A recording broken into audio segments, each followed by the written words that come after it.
Let me show these suckers how to ball out here. Oh, man, let's get this together here. Oh, layup. Oh, shot. Oh, three. Oh, it's like Brick City out here. Mid-range. Oh, my goodness. I can't buy a bucket out here. I missed the whole damn basket. Oh, my goodness. What's going on, man? My game is looking trash. Oh, here we go. Black Power Media shirt. Now we cooking. Trees. I'm taking on three of y'all with these right here. Between the legs. Oh, my goodness. Behind the back. Layup. Oh, did he just do a reverse? He is in beast mode out here. I ain't got to look. It's falling.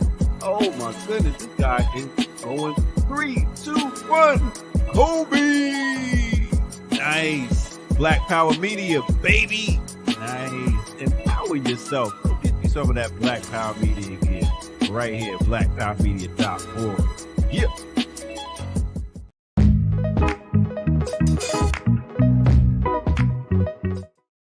You got to earn your liberation.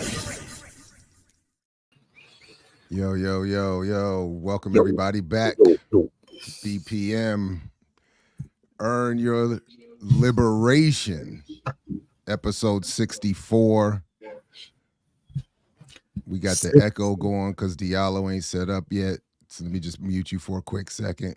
And welcome everybody in. Well, I can't even talk trash about him today. I'm late too. Everybody late. I thought, thought something happened to y'all, No, I'm blaming the children. My my oldest for some senior in senior activity in their high school, they have, of course, some, I think, a conspiracy to inspire violence among African people. Some senior assassination day. So seniors, there's some app they're using, and seniors are assigned targets, and using water guns are supposed to, outside of school, they can't do it on school grounds, hunt down the target and wet them up. So in America, in the United States of America, your child attends school in the Yes, in you can't play like that here. That's what I thought. Shit. And so preparation and super soakers. I see Strin is asking in the chat. Super soakers. And you have to, the only apparent safety, and this is what we were trying to get, is you have to have like swimming goggles on or something like that, and then you're supposedly exempt. So I was trying to get that for her this morning. It's not the proudest victory moment in victory for parenting and childhood experiences, but that's why I was running late this morning. But does her school have metal detectors? No, but they do have the safety officer who armed will remind you, and it's interesting, they remind you, we are here as Howard County police officers. We're not here as teachers, counselors. So, we're not part of the official educational apparatus.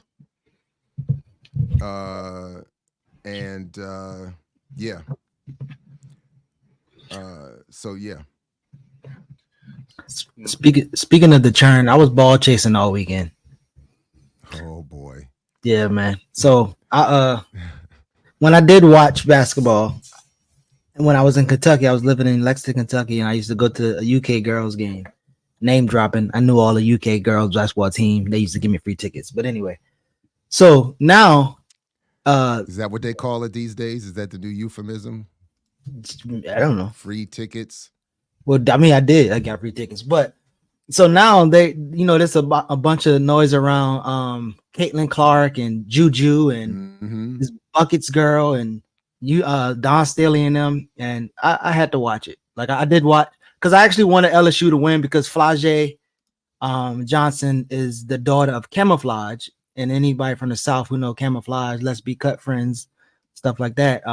His daughter was playing, and then Angel Reese, who's from Baltimore or Baltimore County, all of them on LSU. LSU got another girl from Louisville, the transfer portal to make a super team, and then they got beat by Caitlin. Caitlin supposed to be the best shooter in the world, men and boys. Yeah, so I was kind of watching that. And so because Cam and Mace mentioned it, I did go and at least watch the highlights on YouTube. Because obviously the broader discussion is, and I would have definitely felt this more as a younger man, that this is the clash of the races. And that Angel Reese had the weight of the entire African world on her back in addition to LSU. Yeah. And I definitely feel like the white world seems to see that in Caitlin. There seemed to be a little bit extra exuberance. And I'm like, everybody calm down. Tell the whites to calm down. But I do feel like they took it as this was a pan-European victory. And in addition to the takeover of the NBA, it's just so no, but I she seems to have some game. She nice. And my daughter was watching with me as I was looking at these highlights, and I did keep saying, man, if she's gonna be doing cross step back from way past 3-point. I mean, I'm like, if she's doing all of that, I mean, but it was like Angel Reese said in that one highlight. You see her in slow motion. She kind of. But listen, there's the plot sticking. So Paige, Rocky again. Paige Buckers or whatever her name is for UConn. They call her Paige Buckets. She's actually better. They said she's better than she's a white girl too, but she's better than Caitlin. But she's like she receive award and she like stop her award. She said, I don't want to steal the shine from black women, and they blah blah. So she advocated for black women for UConn, and her and Caitlin are playing against each other. So that's gonna be interesting. And then obviously Don Staley's on the other bracket. So whoever win out of them, if South Carolina wins, they'll play them in the championship. And I just think it's a interesting game to watch, but the outside stuff is the problem. So when they start going into this is a racial win and oh my God, and like there's many think pieces on what's going on and what it means or whatever, and that's the part I don't really want to get into. But I do like sometimes to watch people hoop, it's particularly women, because it's the way they hoop is different than men. So men, it's the brute dunk, fast speed. Like women is more finesse, skill. And so yeah, I enjoy watching it. So I had a time this weekend watching my ball chasing. And you don't want to get into the politics. I mean, yes. You want to be blissful. Obviously, I want to get into the politics. That you didn't. No, I didn't say that. You didn't say that part. You were like, yeah, all that racial stuff. No, I didn't say it like that. You should ask clarifying questions. Give me a chance to clarify myself. What I'm saying is the think pieces that people use of like they're trying to hold a black woman down and blah blah, and she make this part. I'm talking about the entrepreneurial NIL talk and how, again, these are like what Angel Reese is doing. Her testament, her strength is like a win for black women, and all. Like I'm talking about that type of conversation. This is really apolitical when you really think about it. So, but cool. Wow. Okay. Ain't no politics ain't got nothing to do with it, Paul. We just want to play ball and have a good time. This Negro come late. He come late and 9 minutes in, he already conflating and twisting words. Slow down, brother. Wait, let's get to the topics. Let's get to the topics. This is one time I heard it that way too. I gotta admit. Well, that was I know you probably don't mess with Geeky's ball. Like we can talk race, we can talk environment, we can talk. Do I gotta show y'all a post to give you an example of what I'm talking about? When the balls come out, just put all that down and let's just enjoy. We can all be one. We're all on the same team. Okay, Geechee. Pause. Geechee Luther King. No Diddy. all hand in hand. Put it all aside and let's just watch the game. That's what I said. You're right. Okay, you keep saying. You're right, That's man. what Elon is asking. Can't we just enjoy things? Can't we Nah, all nah, Elon. Nah, we take can't. balls along. Okay. Anyway. Forget that those black girls are getting death threats and. I that's mean, what- all of that. I did see I that. said, Yeah, I said, forget that. Whoa, no. I slow said, down. I said it. I didn't say you said it. You Oh. just that's part of the politics. That ain't got nothing to do with that net and that ball. All right. Bliss. We want bliss. I get you, man. March Madness. This guy here, man. No, I want to enjoy athleticism, basketball, but obviously I'm on here to constantly talk about politics and be in community, organizing, talking around politics, and redirecting the conversation to more productive dialogue rather than Y'all stop all that black foolishness because the game about to start. Now cut it out now. That's enough now. We'll pick it back up after the championship. Right You're on, right. man. You're right. Shout out to Don Staley and the South Carolina Don't game call. disrupt the game. All the gladiators are on the field. Let's pass out the bread and enjoy the circus. I get you, man. I understand. Every man has to have his outlet, his pastime. That's why they call it pastime. Anyway, man, what we So Jared the had black to run team lost. If I'm gonna get right, the black great white hope won the game, right? Well, no, not yet. So yes. no, not Well, yet. that game. Well, that game she did. I mean, that's the game. Like, yeah, in LSU is the black team, but really They lost. no, but really South Carolina is the black team. South Carolina got the black coach, ex-basketball player, and they got a bunch of black team players. So South Carolina should be the representing black My team. first time here in South Carolina. I've been hearing LSU, the purple Well, girls, I mean, right? if you, of course, but you don't watch sports. So South Carolina has won a couple of championships. The girls has won a couple of championships, probably as much or more than LSU. And where's the white team from? The white team from Iowa. Act like now you want to act like, well, I wouldn't know. Like I'll have to look that up because you know. Just turn to the left and look at your poster. What's the white team? What's the white team? I think when you laugh, you encourage him because he just be going all over the place. Like I literally said Iowa. I'm about to say Colorado. I said Iowa. So I literally said Iowa. You heard me say Iowa. You from Kansas? You should know. Humor, Geechee. I don't that know. was a good one. I was out of that stuff, man. I don't know. He said when you turn and look at your poster, that was a good one. Come on, man. That was a good one. You gassing them up. I'm not gassing them. But yeah, believe me, I know it's soon enough the eye of Sauron is going to turn on me and I'll be next.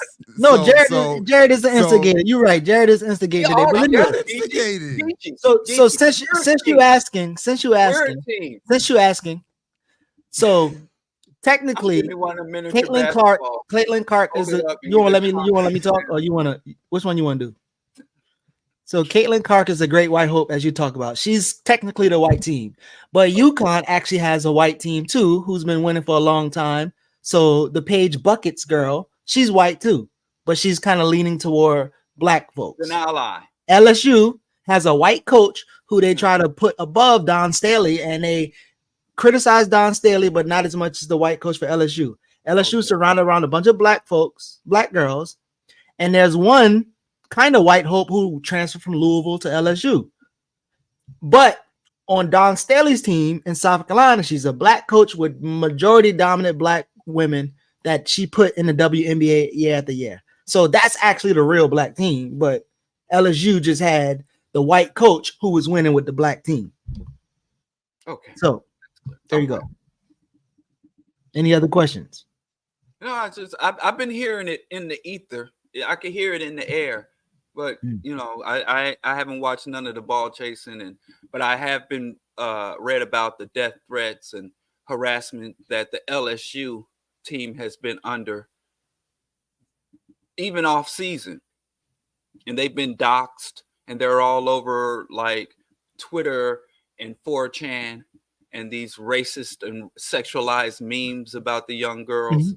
But I don't want to bother you with that, Geechee. I know that ain't. I mean, you could keep joking. I don't know how many times you're going to joke. I don't know how many times you're going to joke. But so to your point, yeah, last the skills and the finesse. Last year, to your point, when Angela Reese did this, whoever did this thing, and then Caitlin Clark did it. There was backlash for Angel that wasn't the same smoke for Caitlin. So yes, there's obviously some racial undertones, as I just said. Don Staley, a black coach. Undertone. Remember the nappy-headed hoes? Overtone, undertone, racial. There's obviously it's a racial thing, right? Remember the nappy-head hoes? You don't remember that? Yeah, by the sportscaster who said it. Yeah. So Donald wasn't actually a sportscaster. Don Imus was just a regular New York. But it didn't start with Don Imus, and Don Imus is dead, and it's still going on. I'm just saying, it's not an undertone. I was just remember the name. That's all. I was just helping with the name and the. Geechee, it's not an undertone. Okay, you got it. Didn't mean to use undertone. You got it. Overtone, explicit, whatever you want to. You got every element of every aspect of this society. So you really think you got to tell me that like are you serious now? It was an undertone. Okay, I made a mistake. Sometimes you can speak and just use words, especially when you're getting cut off quickly. You have to try to speak quickly. But yeah, like I think you know me well enough to know that I don't think it's an undertone. I thought I knew you. All right. Well, if you don't, then maybe we should get to know each other backstage. No threat. No threat. No threat. Here you go. We don't got time to get to know each other on stage. I'm just saying. We gotta get to know each other at another time. This time we gotta finish it. April. Just lead the madness into last month. That's all I'm saying. I give you a whole month of madness, and you taking more than your share. Okay. We in a new month. You supposed to. I JS, man. But okay, move on.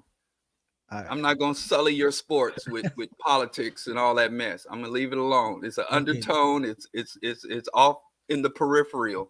But you see how you correct me. I conceded to your correct, and you still going back to the undertone thing. You don't notice that?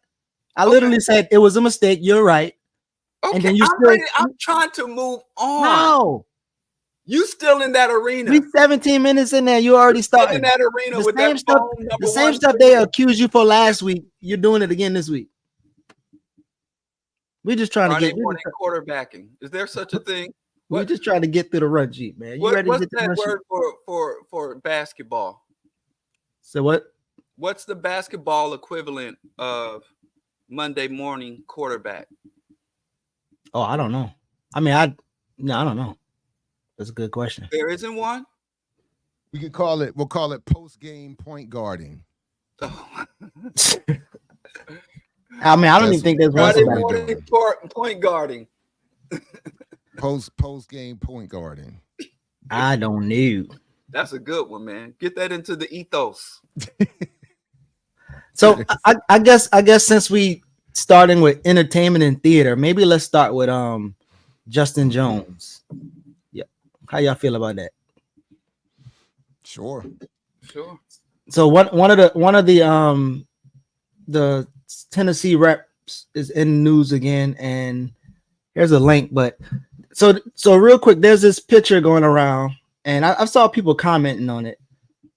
And he had an opportunity to do his thing in the city office or wherever, county, Congress, wherever he was at.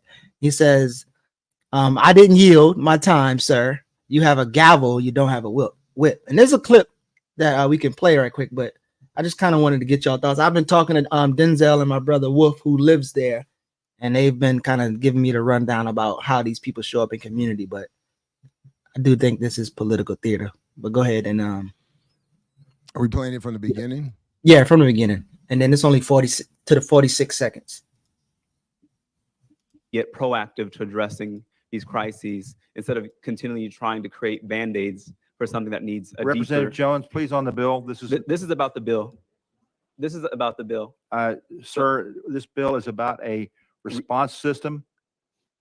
This is about the bill. Thank you. And so at what point are we going to get proactive? And do we have ideas that we can work in tandem with this button? Because Representative Jones. I don't yield to you. And so the question... Next on my list is Representative Balso. Thank you. I did not yield. I did not yield my time. You don't, sir. You don't get to yield your time. If you want me to rule you out of order, I will. That'll have consequences. Sir, you have a gavel. You don't have a whip. You're out of order, sir. So those clips, right? So those clips go around and they'll be, you know, circulated, and how he's either speaking truth to power or saying like catchphrases, but very little it gets talk about like, okay, maybe their politics, what they're doing, how people in community see them. He was one of the people who kind of been around and been seen when cameras came out, and then wrote a book about some stuff that he really wasn't engaged in. So from people around there, it says that he's, you know, much of a grifter, but again, you see these clips and you know, suspect him to be a truth teller or whatever else that is. But have y'all looked into him or even the other guy? I know we talked about it a while ago. What'd you say? Well, I was more so the bills that the rapid fire bills that the Tennessee legislature was putting forward to basically disenfranchise Jim Crow legislation. And you say that this guy is not sincere in his opposition to these overtly fascist and racist bills that the Tennessee legislature is ramming through.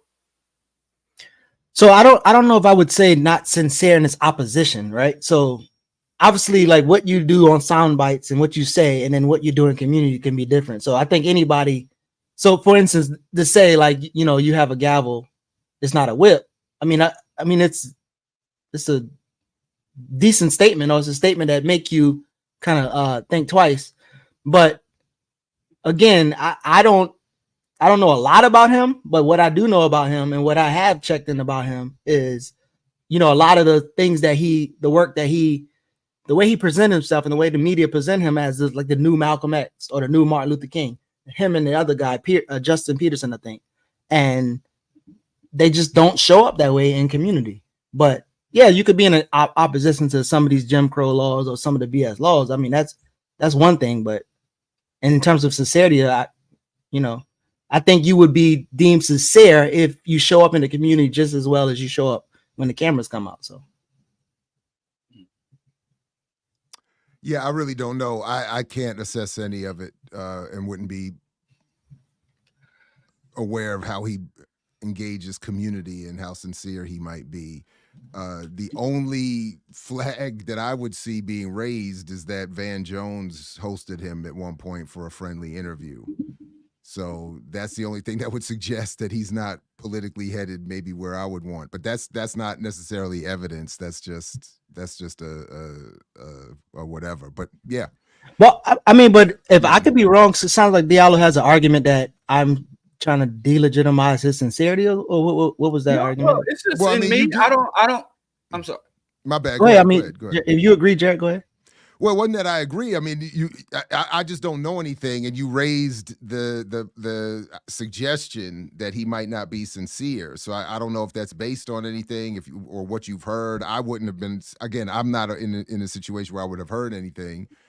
But based on what I've seen, again, even with the Van Jones sort of semi-joke, is that and actually this is sort of where I see as part of our quote unquote mission, is that I see him as, so far, as presenting as someone who may be well-meaning, not radically politically educated, perhaps, I don't know, and maybe just in need of a movement left of him to be a welcoming space for people like that as they're coming into some sort of consciousness before they get invited to the full grift of the Democratic Party and its politics.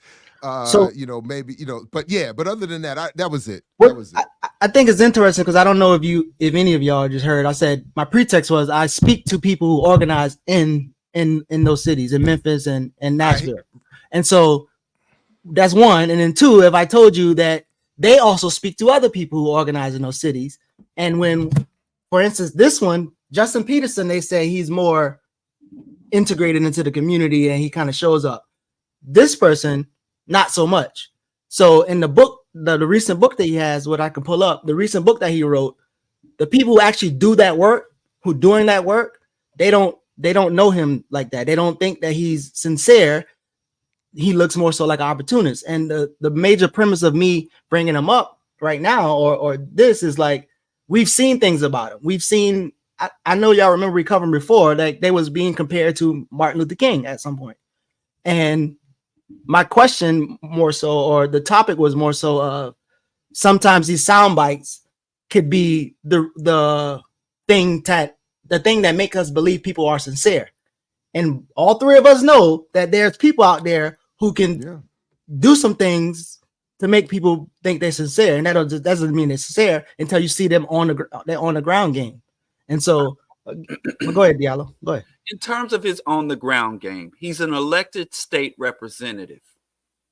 I just think that where you talk about organizers on the ground, what do they want from an elected state legislator? He's a legislator who spends most of his time in the Capitol, presenting, debating, advancing, or attempting to obstruct legislation.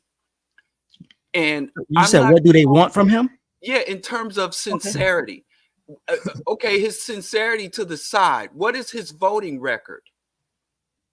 What legislation has he penned? Has he advanced? Has he partnered with other legislators to advance? Has he been able to obstruct any type of laws, or what resources has he brought back to his constituents? I think, in terms of sincerity and things like that, I think in terms of our elected officials as a community, I think gone is the day, we're not of Adam Clayton Powell's and things of that nature. I just think we as a collective should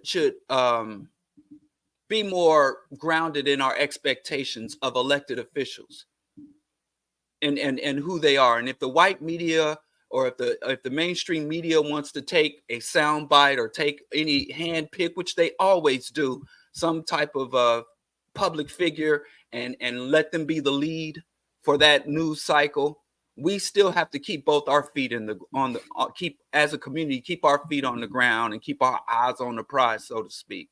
So when someone comes to me with a criticism of an elected official that is a legislator, I'm like, what's their voting record? I don't really care or need them to be sincere. I don't even know what that means, that he's not really sincere. But does that mean he advocates? Hold on. Does that mean he advocates for one type of legislation, and then when he goes to the state house, he votes against what he advocated for? Now that's a question. I'm asking. Oh, sorry, I didn't mean to do that.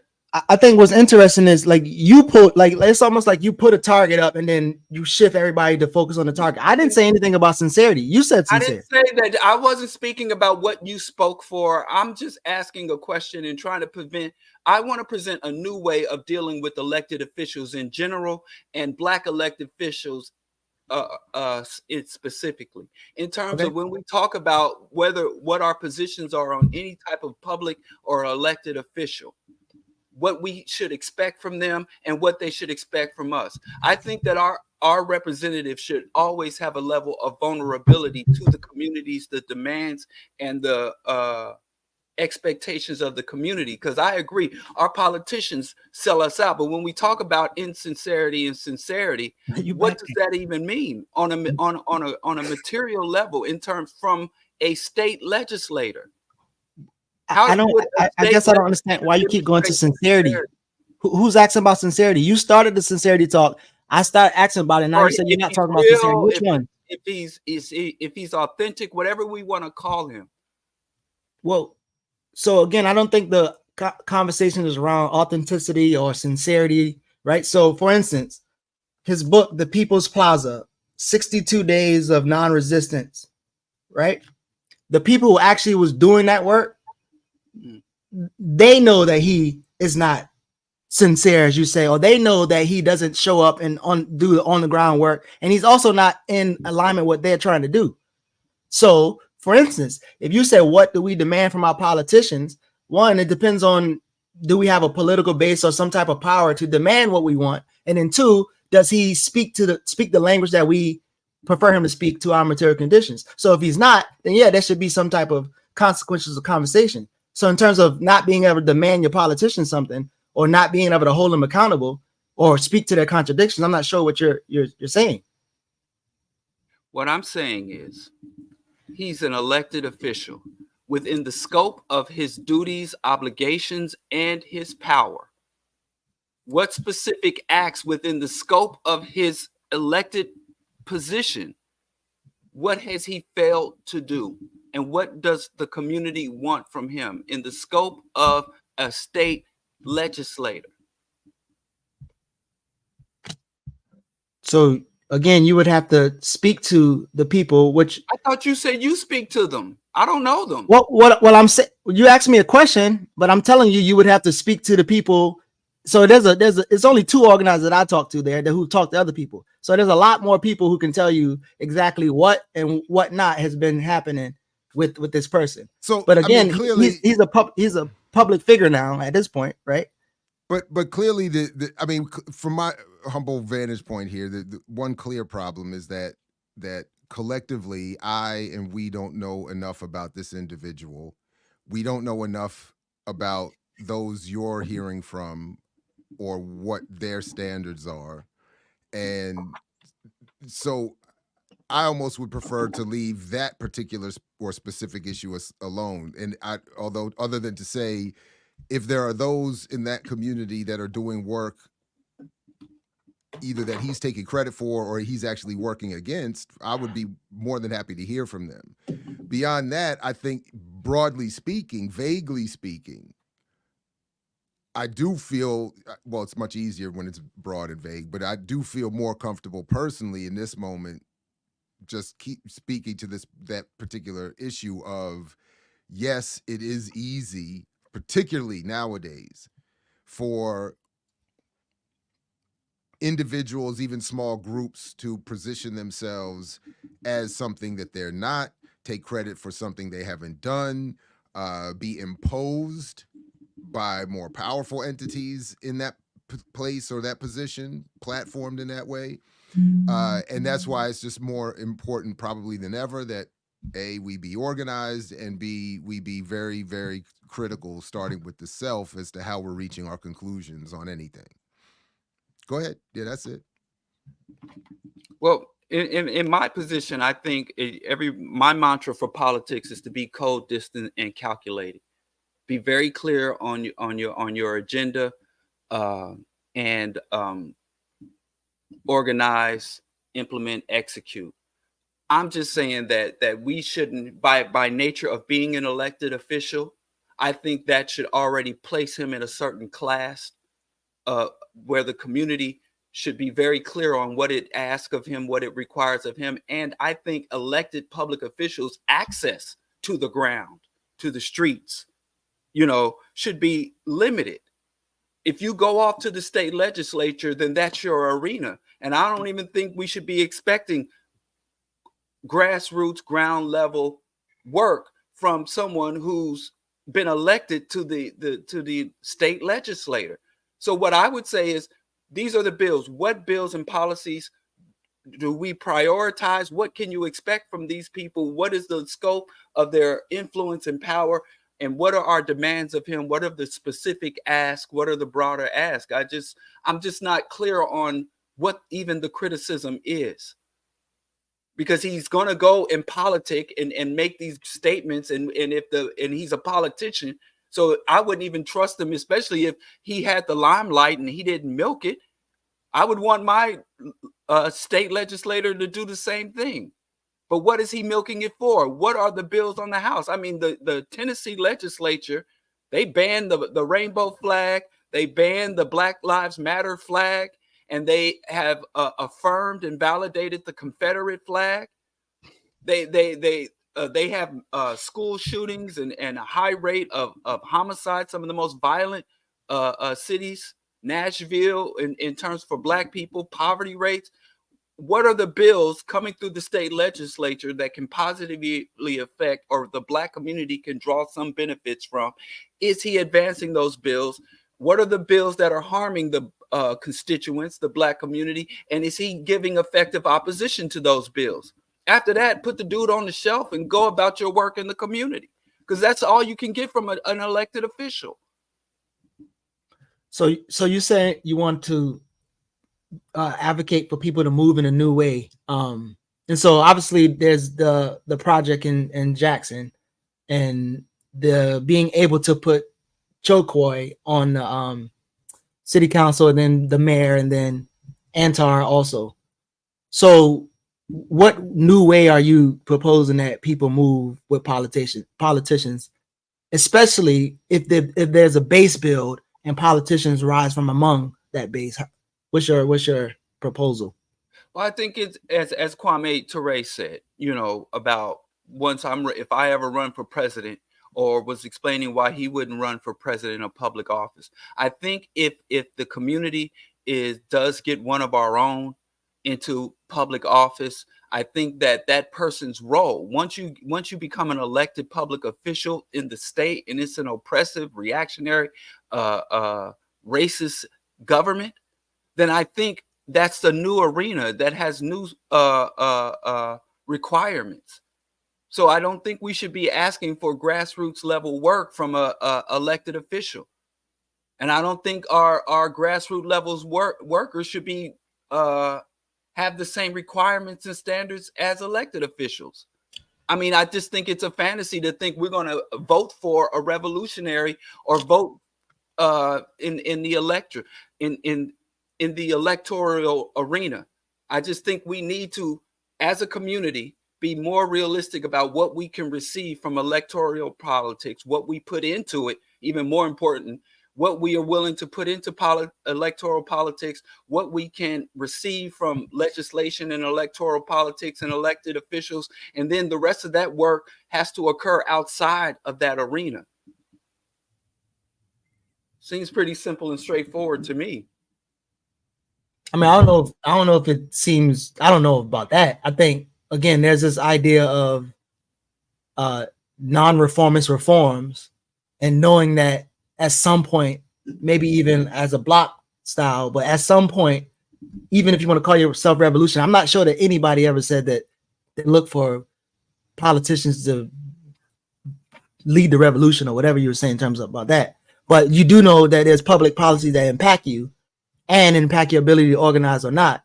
And so the conversation around engaging in electoral politics, I feel like it's a bunch of like shouting at people or even telling people like you just do it this way, but the actual application on the ground trying to get it done, I don't see a lot of it. So again, we do see the example with Jackson and other places, but I'm curious how sometimes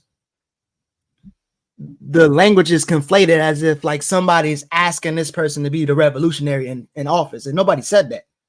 What people are saying is the things that we care about on the ground, this person is not supporting, or this person is against, this person is not listening to us, or whatever the case may be.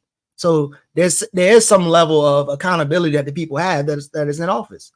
Not saying that they should be, in the streets with us every day, but our demands or needs should be addressed, and we should be able to speak to it, and also again highlight contradictions. So again, as you know, if there's somebody going around presenting themselves to be something else, and they're not, and they show differently when the camera is off, then you of all people, I think, would say that or would share something or bring that contradiction up.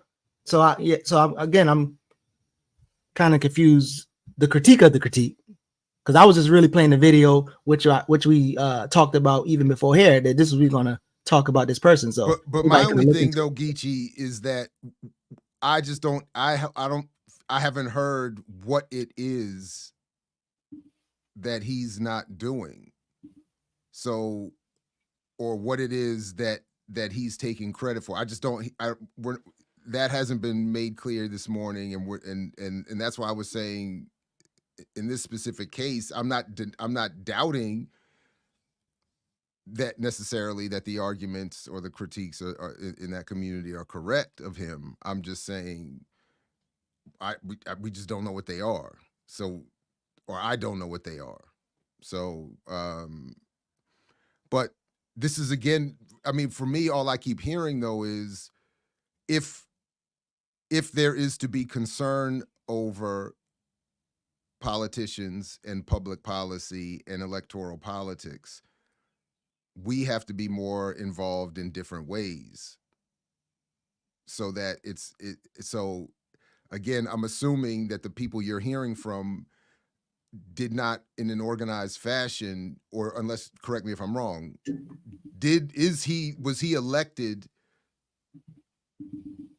by an organized political group, or did he come out of a political organization that ran him to do specific things for the community, or are these critiques coming from a community that had him just imposed on them electorally?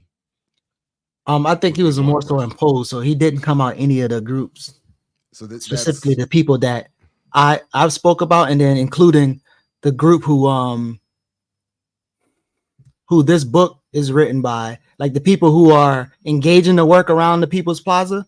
He didn't come out of them either, but he did write this book, and he is representing things that he and hasn't. Reverend Barber on there. Okay, yeah. So my flags are being raised. I just don't have enough information. That's all. Well, yeah. I mean, I didn't intend for us to talk about something none of us had any information about. So that's why I put it on the run sheet for us to look into, like we always do. But I hear no- you. I hear nobody you. looked into it. I I hear didn't. you. I mean, I can't get to everything. You know what I Right. mean? That's what I'm saying. But But you we haven't told we us anything either. You like, But what is there to is tell? it?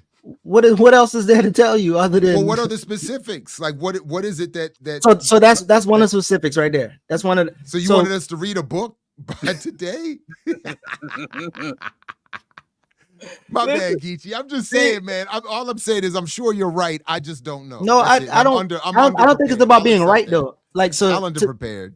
it's not about I'll being accept right. that. It's about the clip that we was watching. I showed all the thing of him saying, like, you got a gavel, not a whip. So y'all saw that. Y'all knew who we was talking about. So it's not a matter of being right or anything. It's just the main topic was sometimes people can be on the camera and they say things that are catchy or make people interested, and sometimes their politics might not align. This is it. I mean, we can get into.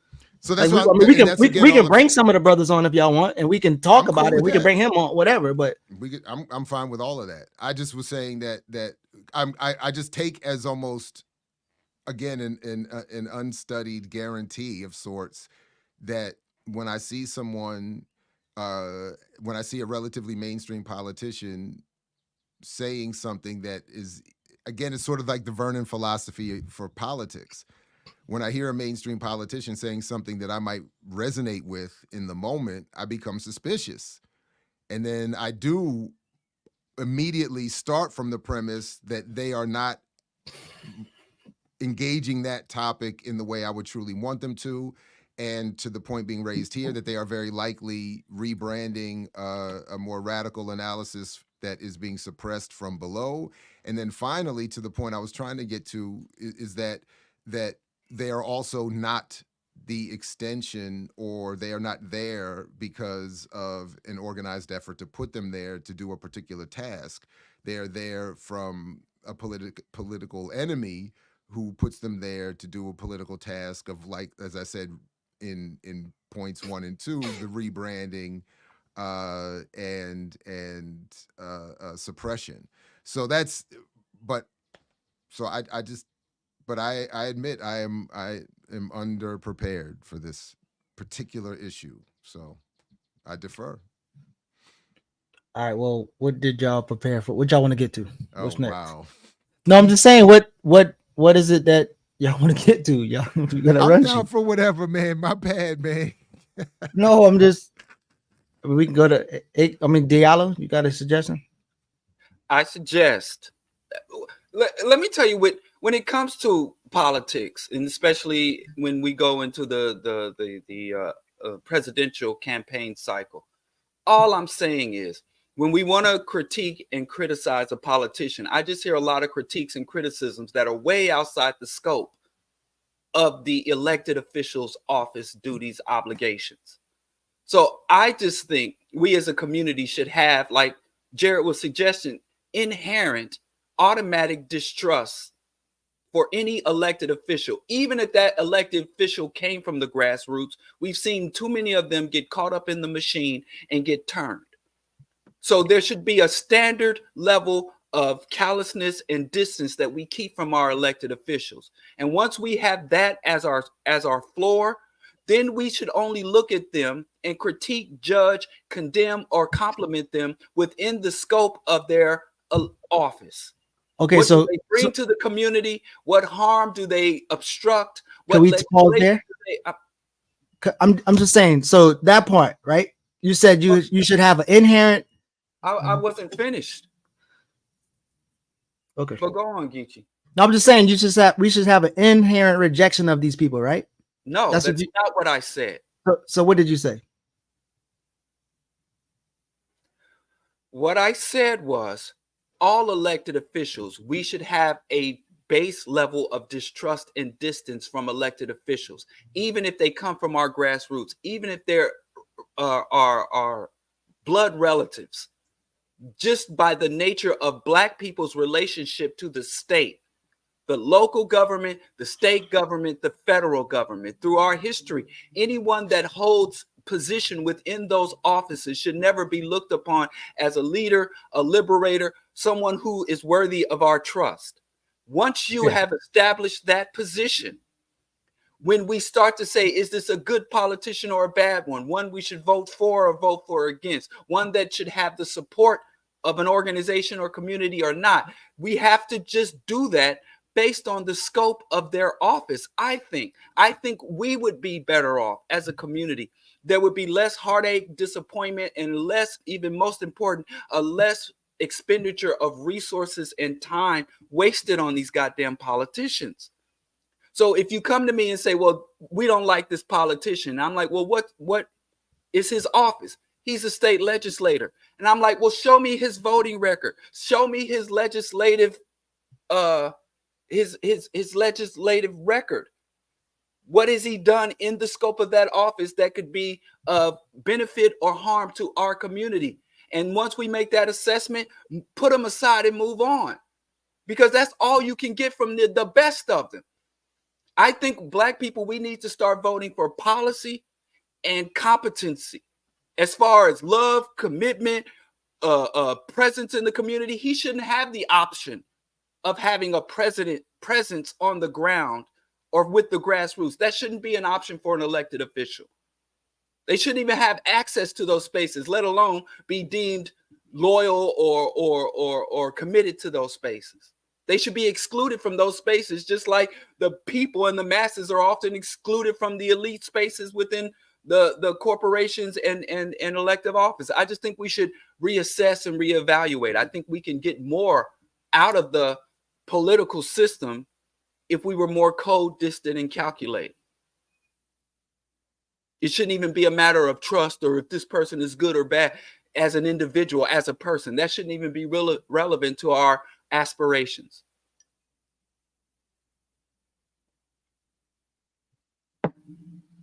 So I guess, Geechee, you finished? We good? Ready to move on? So I know one thing that I did want to get to is oh, somebody just put this. You know what? Somebody just mentioned this in the chat. So I'm gonna skip myself here for a quick second. Is this accurate? At the end of last month, Jay Morrison and the Tulsa Real Estate Fund controversy, what investors need to know. Jay Morrison faces fraud allegations and financial mismanagement concerns. I thought this was already wrapped up. The Tulsa Real Estate Fund aimed to combat gentrification and promote economic empowerment in urban communities with a $50 million regulation. Jay Morrison faced accusations of fraud, with Tony the closer alleging Morrison swindled investors, including claims of $100,000 investment loss. The fund's cash balance dropped to $772,000 from $11.5 million, signaling potential bankruptcy. My bad. I'm sorry about that. I didn't mean to get distracted by the chat. I just saw that note. I don't know if either of you have heard anything about this, but what I did want to look at is, I just want to keep highlighting this actually as much as possible, just to set some. So this from visualcapitalist.com, Rough. visualizing the pyramid of global wealth distribution. And I really like what they've done here. And so you can see, and I'll put the link in the chat, you can start to see here wealth held by people with more than $1 million. 45.5% of the global wealth. And you can start to see where we really are in this world here. $100,000 to 1 million. That's 39% of the global wealth. And that's all the way down here. And if you have 10,000 to 100,000, you have we're part of 13.6% of the wealth. That's down here. Wealth held by people with less than $10,000, 1.2%. That's the people down here. And then as we'll see, that's overwhelmingly where everybody is.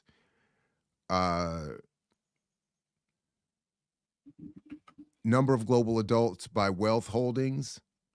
Adults who have less than $10,000, 52.5% of the global population. People with 10,000 to 100,000, that's 34.4% of the population globally. People with 100,000 to 1 million, that's 12% of the population. And 1 million plus is 1.1%. So if you think about, again, relatively speaking, $1 million doesn't even sound like that much money. And that's already only 1.1% of the population. So by the time we get to what we were talking about certainly last week, and I think increasingly need to talk about, the 737 people that Forbes presented to us as being worth over $5 trillion. We're talking about a group of people that can't even be represented on this pyramid. The pyramid, like, it's not microscopic enough.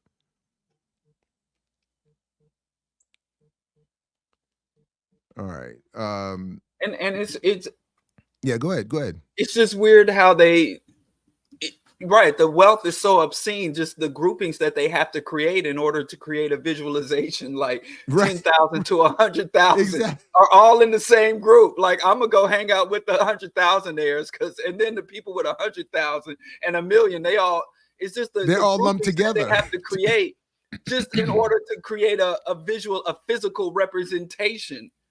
Because if they had more realistic groupings, you wouldn't even, like you said, you wouldn't be able to visualize it, because it's so obscene. It's beyond the scope that we could visually or mentally grasp. 10,000 to 100,000. What relationship is that? You know, how are they in a group together? You're right.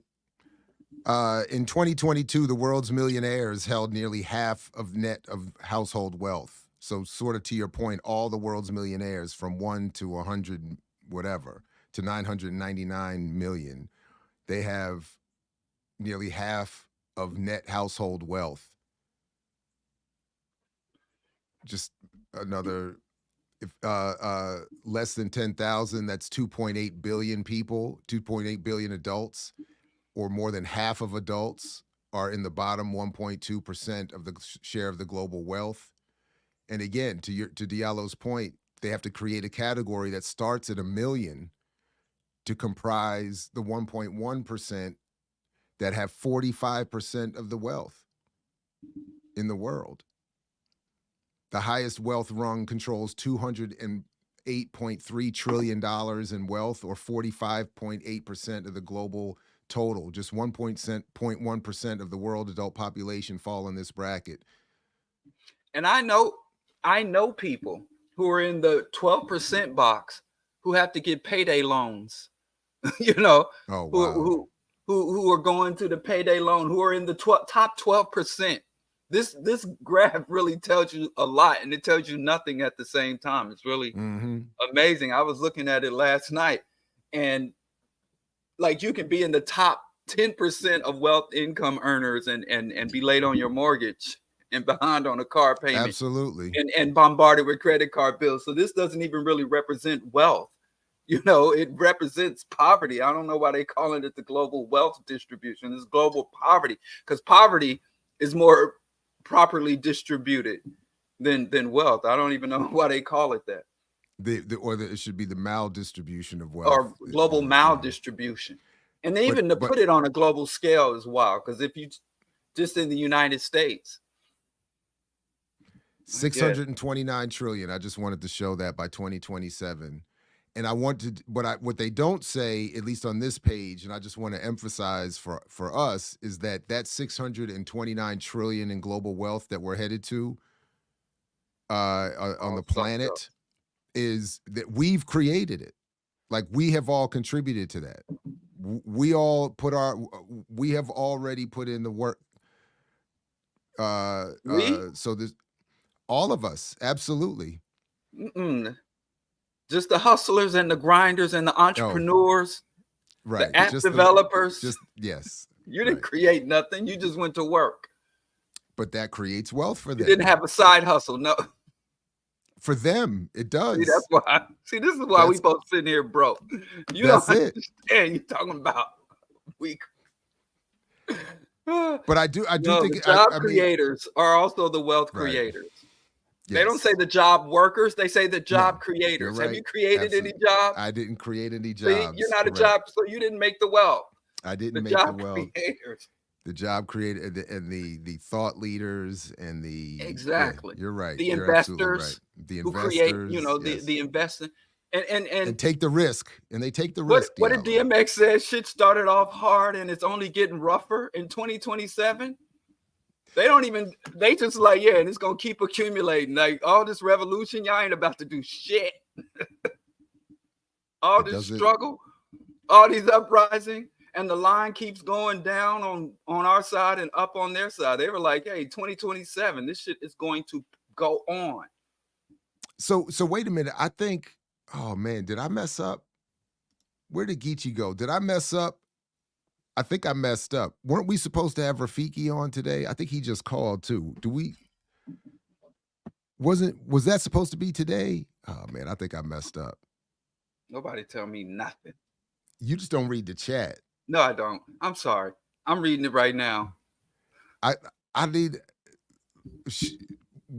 Where did Geechee? What happened to Geechee, man? Geechee had a hard morning. You made fun of him when he was trying to talk about basketball. And then he wanted to hate on that politician, and you come defending the liberal Democrat. So you just been giving Geechee hell all morning. I think we should try to get Rafiki on. What do you think about that? If he's still willing. Yeah, let me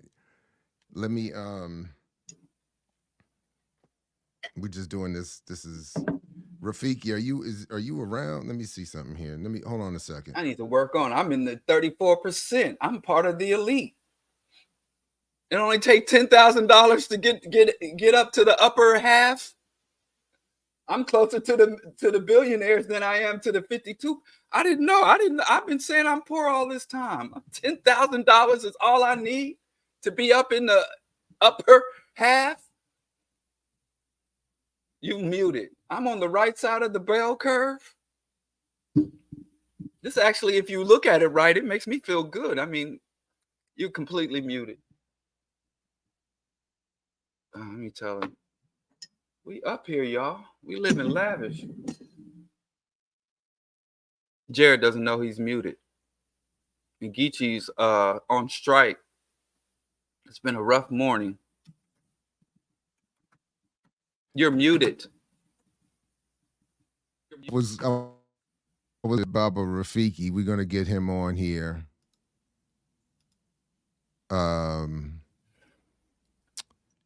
In a few minutes.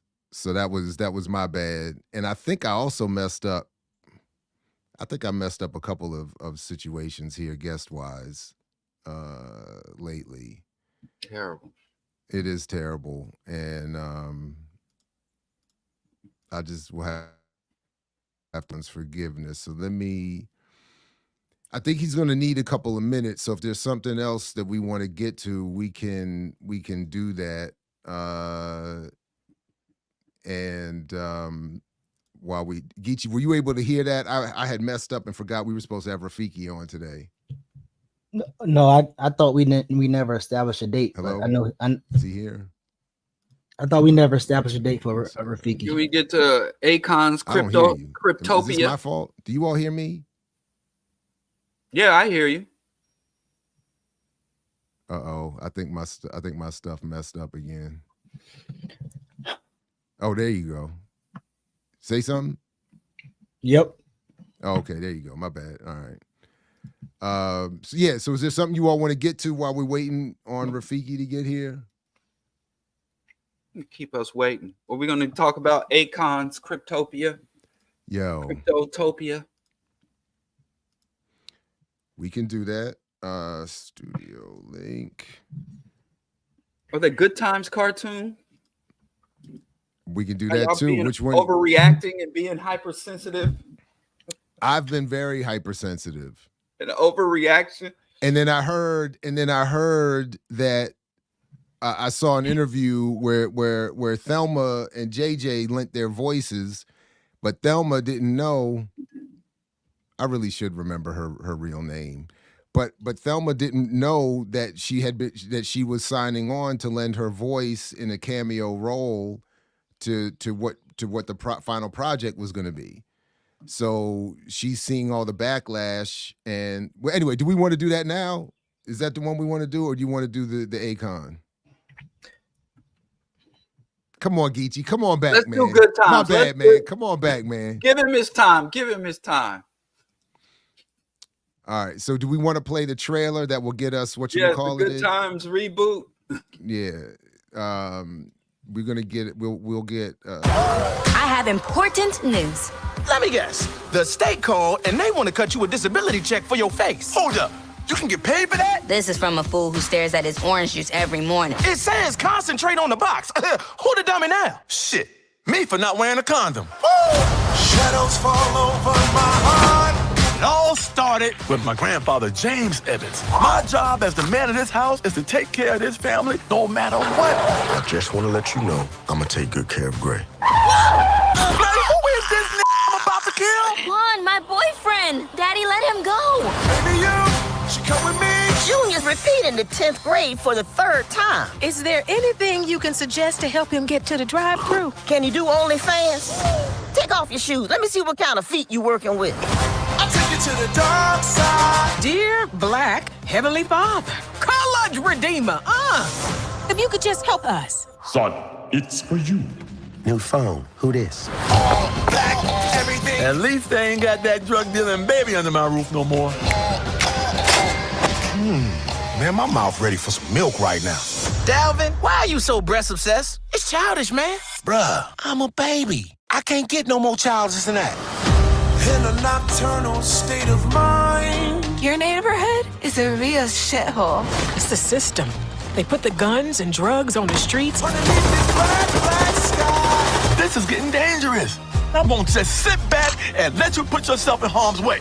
I love you too very much. Everything black. The revolution would not be televised.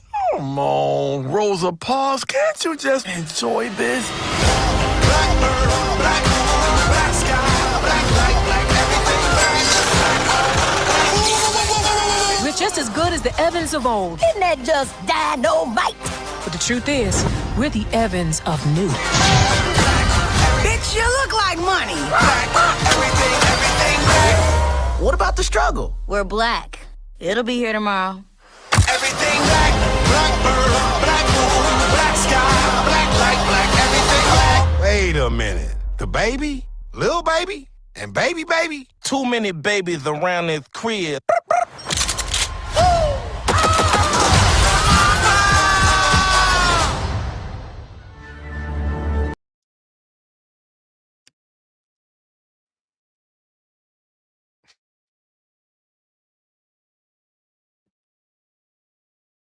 Well, all right, I'll jump out there first and just simply say that absent a broader militant movement, this is what happened. This is what happens when the whites are left unattended with black cultural political expression.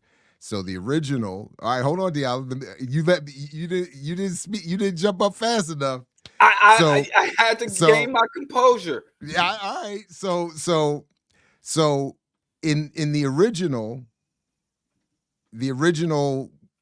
series emerged at a time of broader political struggle in this country and around the world, with direct calls for improved representation of blackness on TV. Norman Lear and his crew were able to step in and provide, as they had done so well so often already, a version of blackness that, relative to the day, appeared as an advance. For some of us, was important. James Evans was as much an important figure in my life as any individual,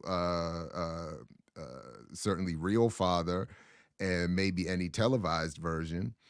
And although, as Dr. Burroughs reminds us, they carefully put initially in the initial seasons the militancy of the movement in the mouth of Michael, the youngest, to make it appear as immature, so that it would always be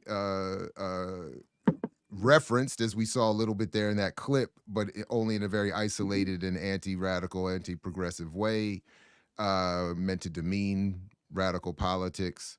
But then, absent that level of struggle, I think, we end up with Norman Lear, who I understand just before he died signed off on this, and we get Seth MacFarlane, the great modern day purveyor of all that is to be black in cartoons on television.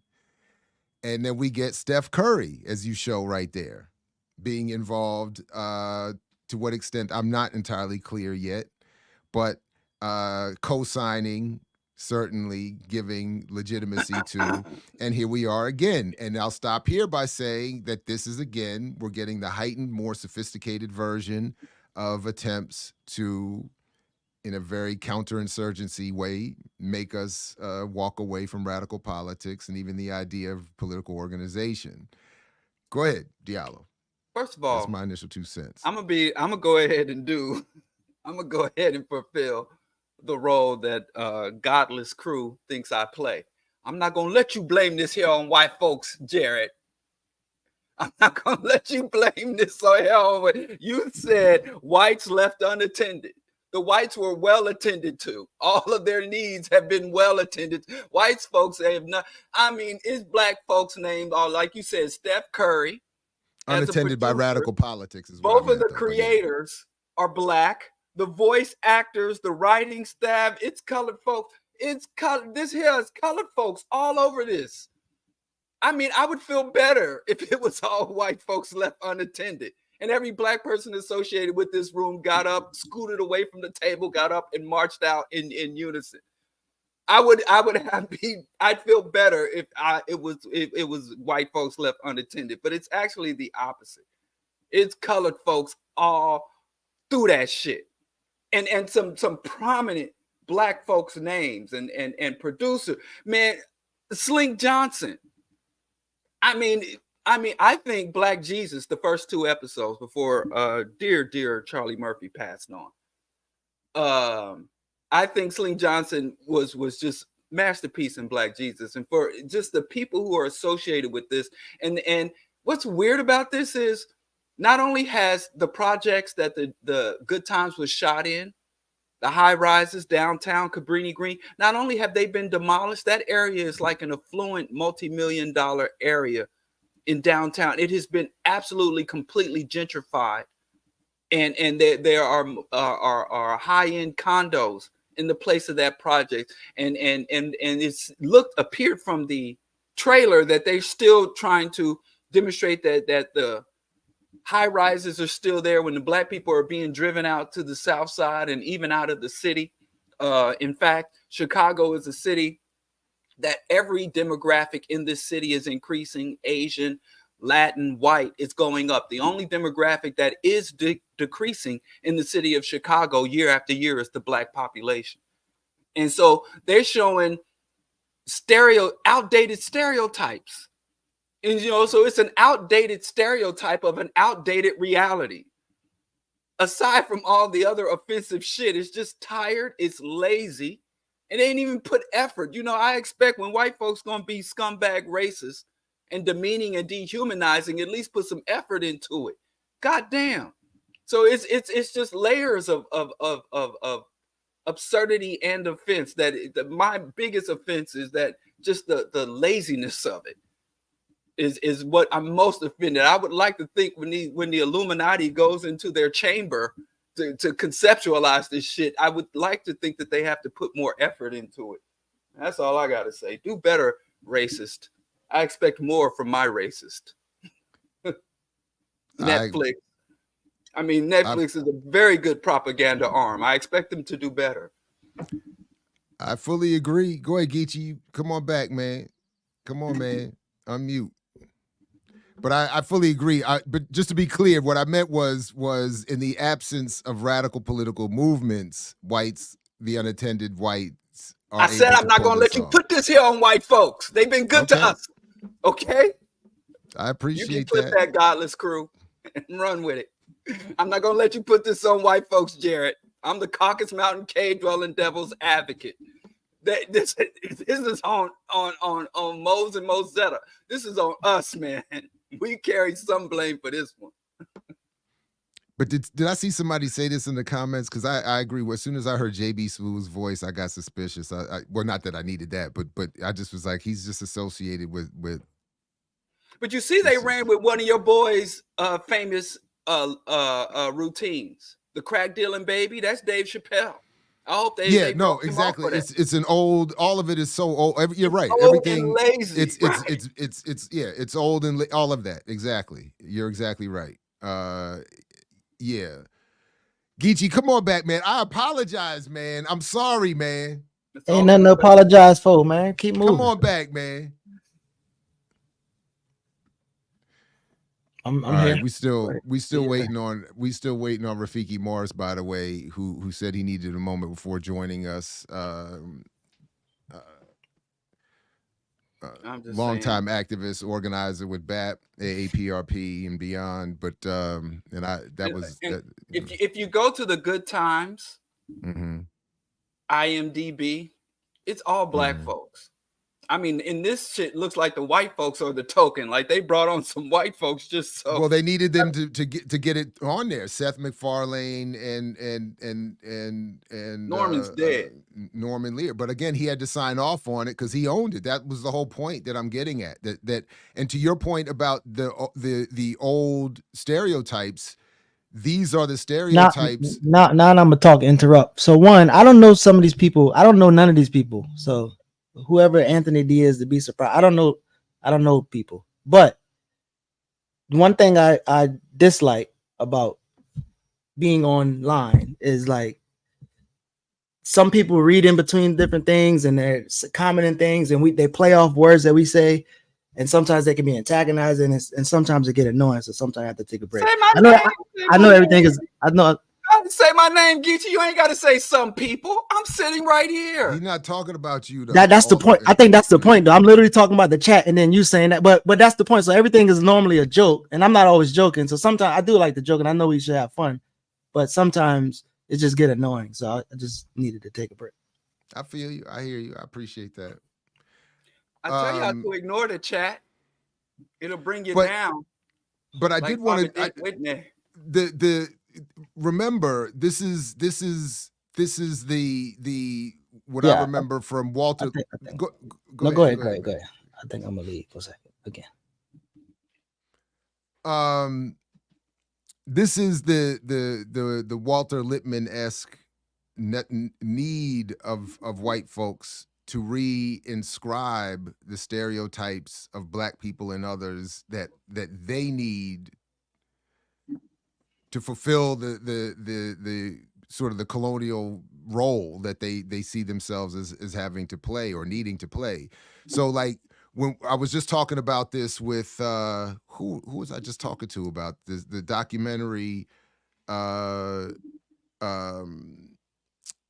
Adjustment that I used to use in my classes all the time, the classic documentary about black television or black people in television. And it starts with that quote from James Baldwin that said something to the effect that what we see on TV is not actually black people, but the version of black people that white people need black people to be, or something to that effect. I destroyed the quote, but that was the thrust of the quote, the point of the quote, and that is to the extent that. So to your point, yes, everybody involved will of necessity need to be black to fulfill, particularly in the 21st century, the fulfillment of that performance. But I thought even in the way it was displayed in the preview, where it says presented by, this is still, Norman Lear and Seth MacFarlane telling, like, this is white people saying, this is the blackness that we find comforting. So we'll go back to all those old tropes and stereotypes because we appreciate them and need them, in fact. So yeah. So telling an accurate story of the history of Cabrini Green or Chicago or anything else is not the point. Yeah, but go ahead. Yeah. Well, I appreciate that where you said they do need. I've always asserted and always observed that when people come under white domination, the white people have always constructed a media that dehumanizes and demeans the population that they impose themselves upon. And so from Native Americans to Asians to Africans, and then you start this cycle of the victims of white aggression, then start this campaign and this tug and pull of seeking positive representation, and fighting against negative representation. And then when we get positive representation, that is again becomes used against us. So we've been in this tug of war of positive representation, negative representation with the dominant media and the dominant race for since the invention of mass media, really.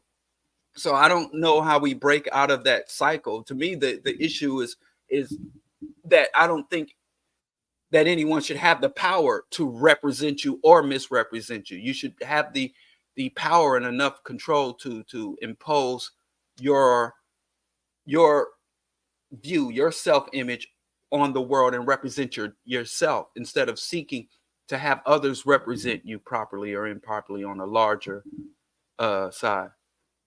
And I'm sorry. No, I'm sorry. I think along with obviously not depending on black politicians or even the media or movie makers. So a couple things I noticed. I don't know if y'all noticed, but at the end, when the father dismissed the Black Power stuff, it looked like Elon Musk was standing in the back. It was like a white man. So that was weird as shit.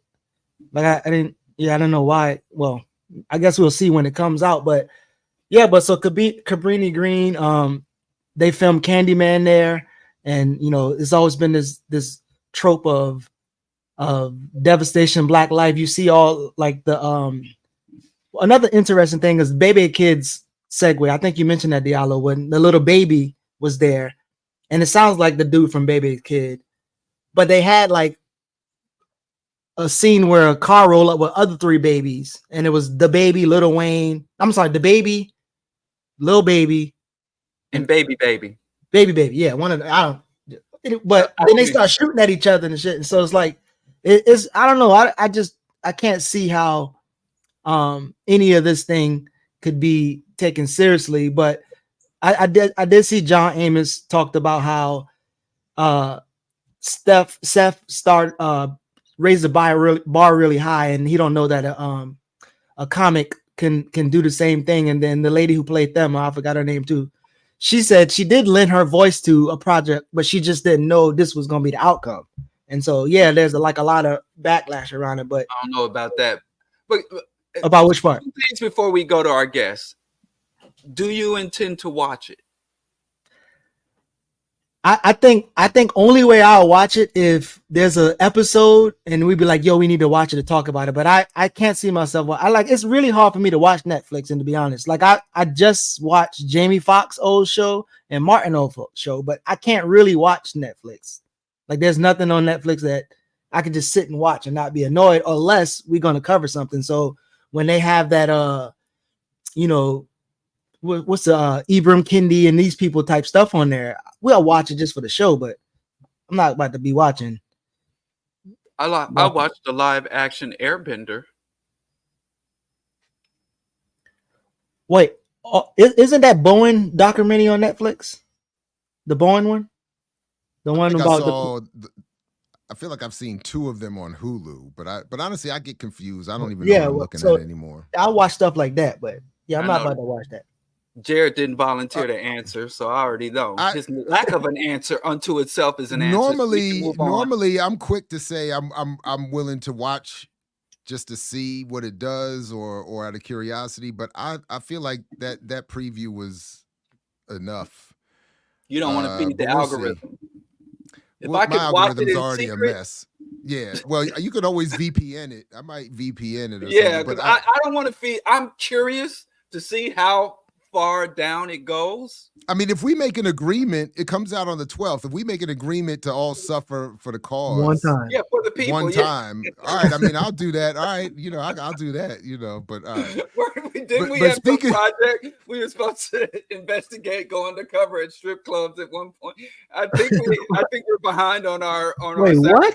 For the y'all don't remember that discussion? No, not the strip clubs. That's another. That must have been your other show. Oh, y'all don't remember that? No, you were supposed to be on the west side with T.O. Hardeman. That's the only. I got the text. That was it. I called him. I texted him. I emailed him.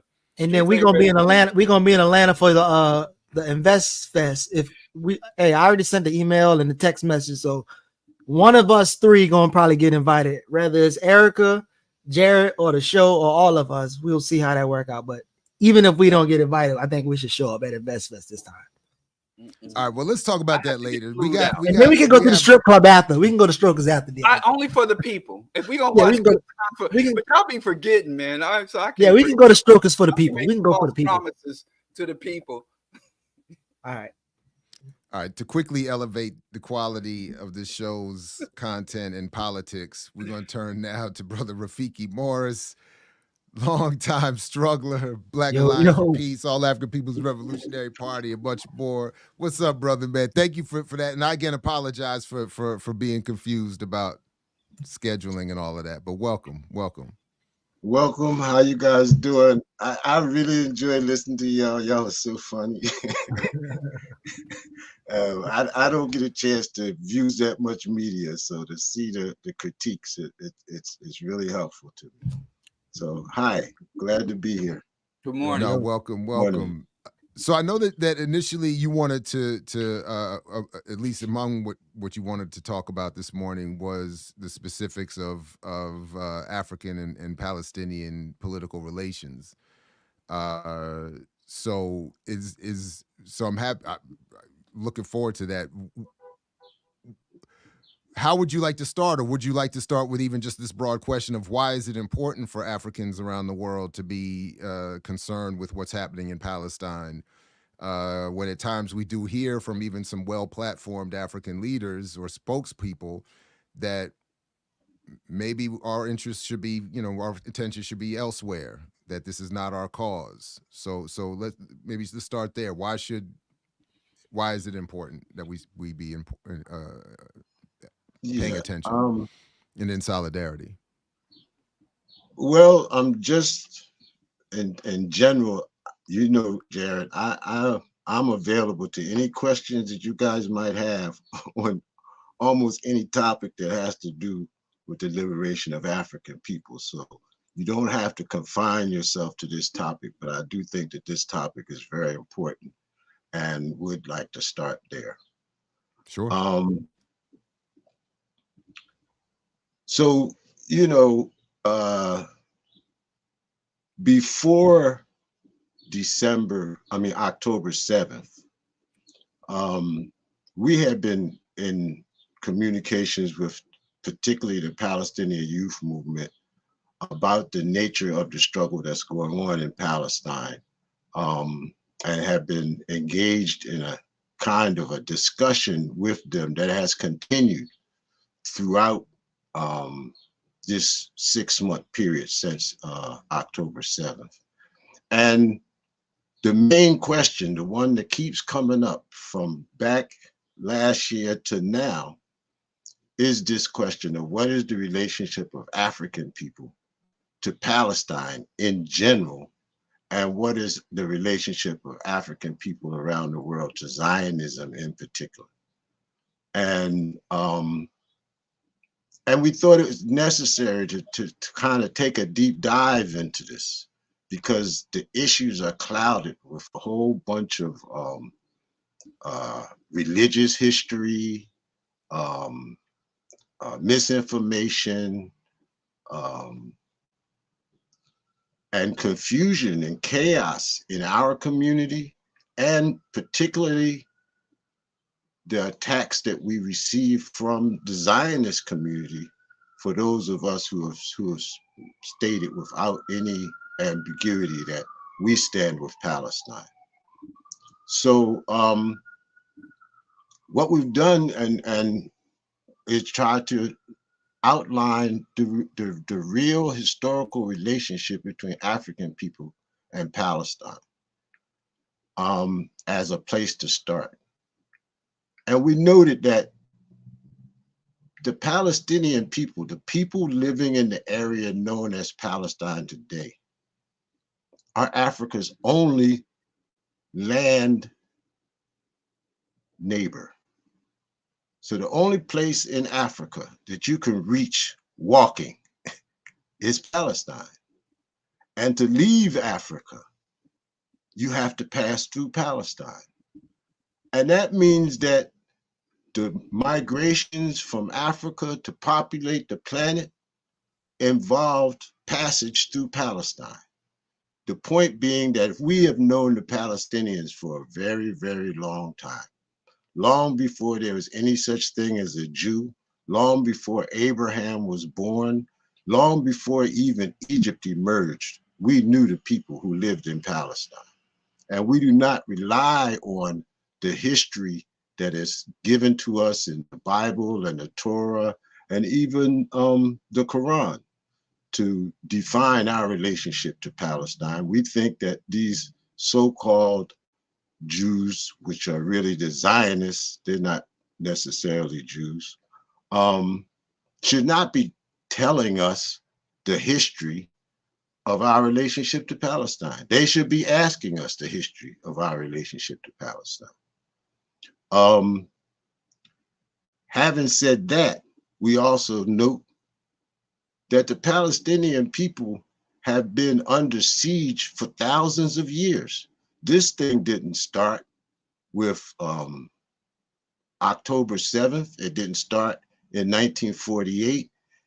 This occupation that is currently taking place by the Zionists is just the latest version of the continuous attacks on the Palestinian people, going back from the Egyptians to the Mesopotamians to the Greeks, the Babylonians, the Ottoman Empire, Britain, and now we have this Zionist occupation.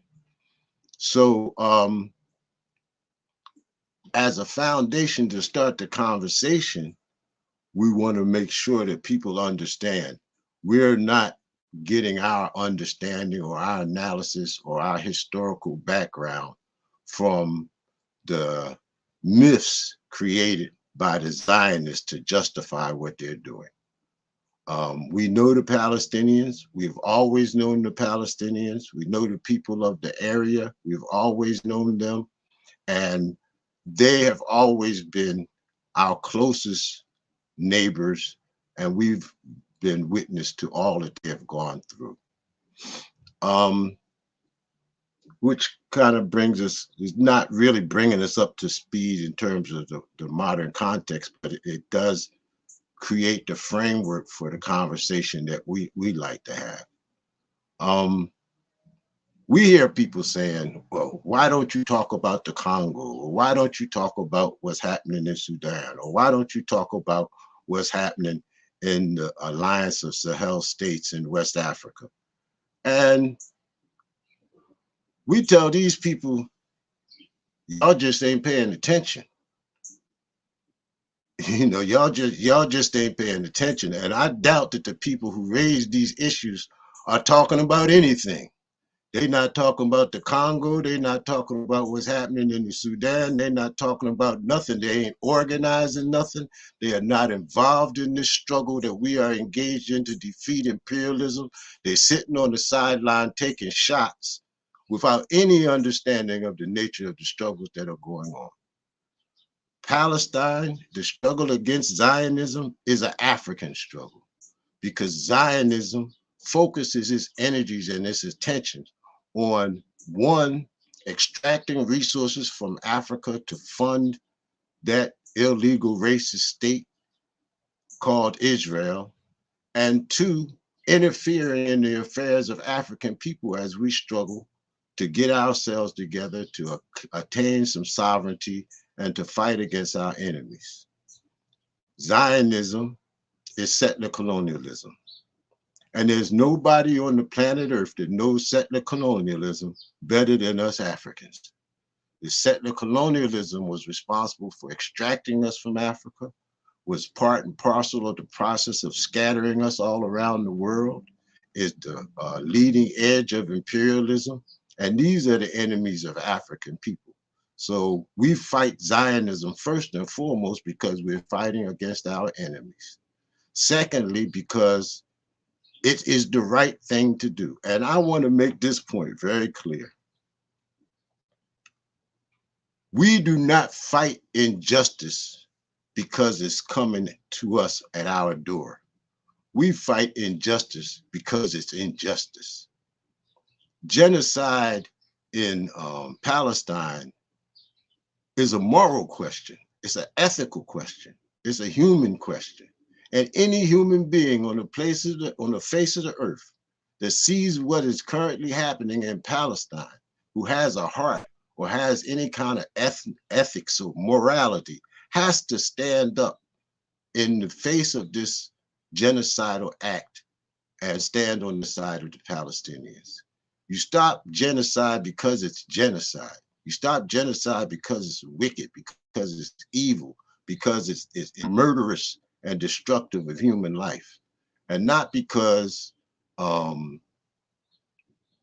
know, we're, you know, in other words, this is an ethical question, and you should be against this genocide simply because it is a genocide, and because you're a human being, and human beings should oppose all genocide wherever it is, and this one in particular. So this is the framework from which we enter this struggle. Our relationship to the Palestinians is not new. We have been fighting side by side with the Palestinians since the foundation of the All-African People's Revolutionary Party back in 1968. And our founding members was fighting against Zionism before that. For some of them who came out of SNCC or the Black Power movement, we have always been aligned with the Palestinians. We have been participating in meetings of the Palestinian National Congress. And in 1978, the AAPRP came out with a slogan that said, "Smash Zionism." And nobody listened. Nobody wanted to hear it. But today, it's almost 50 years later, everybody in the world understands that the solution to the problem in Palestine is to smash Zionism. And we stand on that. We continue to call on all African people to join the Palestinians in the streets in the fight against imperialism. That's the leading edge today. And it is not in denial of anything else that's happening, because we are concerned about what's happening in the Congo. We are concerned about what's happening in Sudan, in Somalia, in Djibouti. we are concerned about what's happening in Haiti, and we're concerned about what's happening in Baltimore. And the key to it is understanding that all of these things are just front lines in the same struggle against imperialism. This is our fight. And if we fail to stand up, we're failing to defend ourselves, and we're failing to defend the masses of the people who are engaged in the fight against imperialism. So I would start there, and I'm open to any questions or comments people might have on this or any other issue. All right, right on, fellas. Anybody want to jump in? Are there with any? Yeah, go ahead. I think there should be more education on how the Zionist project and the Zionist movement has never spared Africans or Africa. And I do agree that the people who say, well, we need to focus on Black issues or we don't talk about the Congo, it's not completely baseless in these assertions. I do appreciate you saying they simply aren't paying attention, because that's like the rhetoric. They say, well, when the cops kill a Black kid, we march, but we don't say anything when we kill each other. But right now in Chicago, there is an enormous amount of anti-violence intervention and work for violence. And those same people that come out with that same complaint, they aren't a part of that work. They don't even acknowledge it. But I think it would do better to also educate that Zionism is not limited to Palestine or Palestinians, and from funding and arming death squads, coup d'etats, the Mossad, propping up the South African apartheid regime, its relationship to Zimbabwe, formerly Rhodesia, and just on and on and on and on. So Zionist crimes, when they say, why is there so little coverage and details available to our community of Zionist crimes against Africa and targeting African people in the African diaspora? Well, because we don't own the media. Most of our people get their news from the media, and they get their education from the mass media. They get their news and their education from the mass media, and these topics are totally absent from the coverage of our community or the coverage of the Zionists. We have to understand these Zionists are some very sophisticated, media savvy and politically savvy lobbying organizations that keep their issues front and center. For African people, if we want to know what's going on in the world, we have to take the time and commit the resources to find out for ourselves and to communicate what we find out amongst ourselves. And we can't expect our enemies to tell us what they're doing to us or what we should do to correct the problems that we face. So that's the first thing. The second thing is, you're absolutely right. We do need to continue to communicate and to educate our people about the activities of these Zionists and how they function. We tell people Zionism is a political philosophy that sits on economic infrastructure. And the political philosophy is settler colonialism. But the economic infrastructure is imperialism. Zionism is an imperialist project. And a part of that imperialist project is to continue, there's so much to it, the continued exploitation of African resources. Israel is the world's leading exporter of diamonds. Ain't a diamond to be found nowhere near Israel. All of these diamonds are being extracted from South Africa, from the Congo, from other parts of the African continent. And we have to understand that. They're stealing our resources in order to carry out this Zionist enterprise. We know, if we just do a cursory look at the militant revolutionary Africans just here in the United States, They told us, Malcolm told us about Zionism. Kwame Ture told us about Zionism. SNCC told us about Zionism.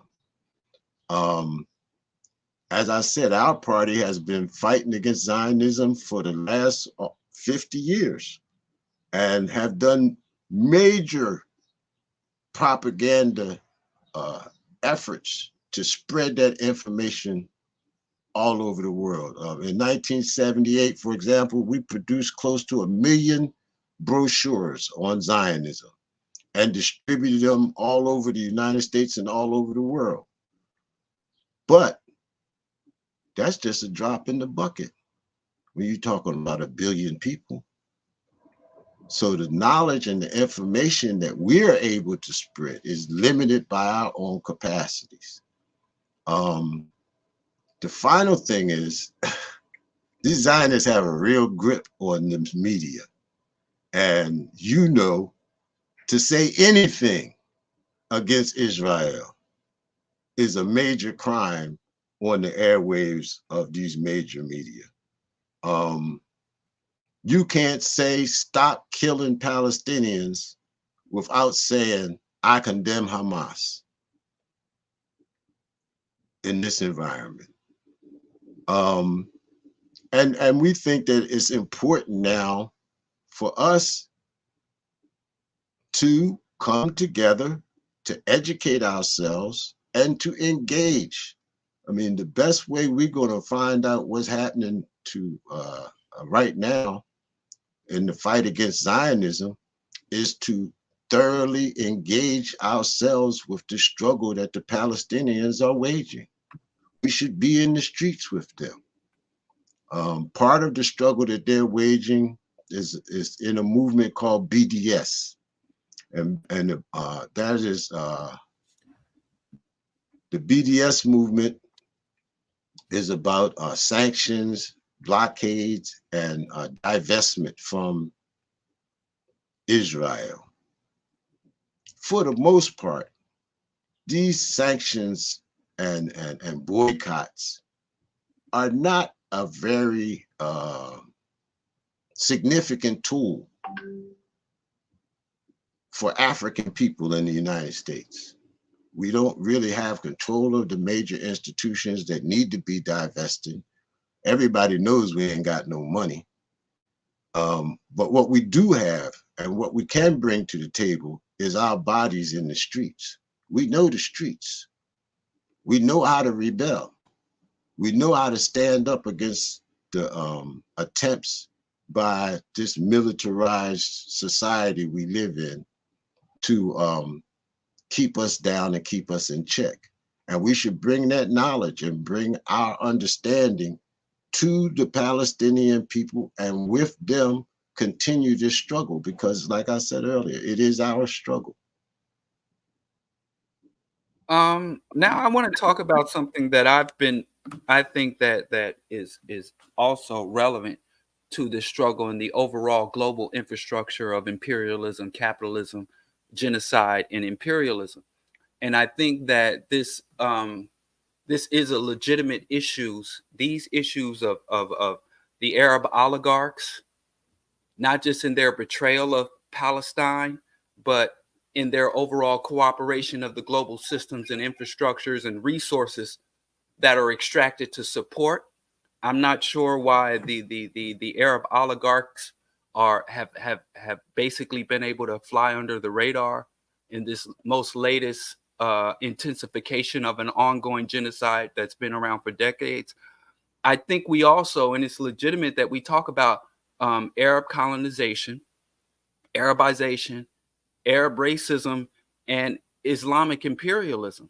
These issues, I think, complement and lay groundwork not just for the European expansion and European imperialism, but also the establishment of Zionism, dating back to the Ottoman Empire and beyond. So I think that when people often who aren't really clear on the specific issues say, well, that ain't our issue, or they ain't for us, what about our issues? It's not coming from nowhere. You know, and if you look at even the Palestinian diaspora, You look from Latin America to Detroit, and their relations, historical relations, economic, political relationships with the Black community in their areas. They have not been, peaceful, co-equal, cooperative relationships. When you talk to the average Black person in the United States and America's cities and their interaction with the Arab diaspora and the sentiments that are born out of those interactions and relationships, I don't think we can just dismiss or ignore or say, well, this ain't the time for that. I think this is all part of the same ecosystem of oppression, genocide, exploitation, and racism, that I think if we spoke to it, I think we can begin to have more solidarity over what I often see as servitude and not true solidarity. Well, I don't know that I agree with that. Yes, there are Arab oligarchs, but those Arab oligarchs have nothing to do with the struggle that's being waged by the masses of Palestinian people. Palestinian society, like African society, has a class content, has a national struggle, and has gender contradictions that are inherent in the process that they're engaged in. Our solidarity is with the masses of Palestinian people, not the Palestinian bourgeoisie, not the Palestinian wannabe new rulers of whatever comes out of this next dispensation, not the Palestinians that are necessarily running businesses in our community. We have to be a little bit more sophisticated in our analysis in order to understand the realities of what's going on. Any national liberation struggle, by its very nature, seeks the broadest possible unity in order to collect the energies of the people and direct them against their primary external enemy. And it's only when that struggle has been successful that they can turn and address the class contradictions that are inherent in their struggle. So we can't condemn all Arabs because of the behavior and activity of reactionary Arab states and their rulers, or because of the behavior and activity of the capitalists who exist within the Palestinian struggle and are doing whatever they're doing in order to pursue their own interests. Those forces are, in fact, the enemies not only of Africans, but they're also the enemies of the Palestinian people. And so it's incorrect in my mind to conflate these forces, which are in fact in line with imperialism, with the forces in Palestine and outside of Palestine who are fighting for sovereignty for Palestinian people. And then this question of like Arab slavery and these kinds of things. We have to do some research. We have to know what we're talking about. We have to understand this thing properly. Yes, it is true that there was a slave trade that started in Arabia and came into Africa. That slave trade lasted from 800, some people say up to this very day, that is continuing to go on. But is it correct to call it an Arab slave trade? It was preceded by an invasion into Africa by Arabic forces. And that invasion, it was a military invasion.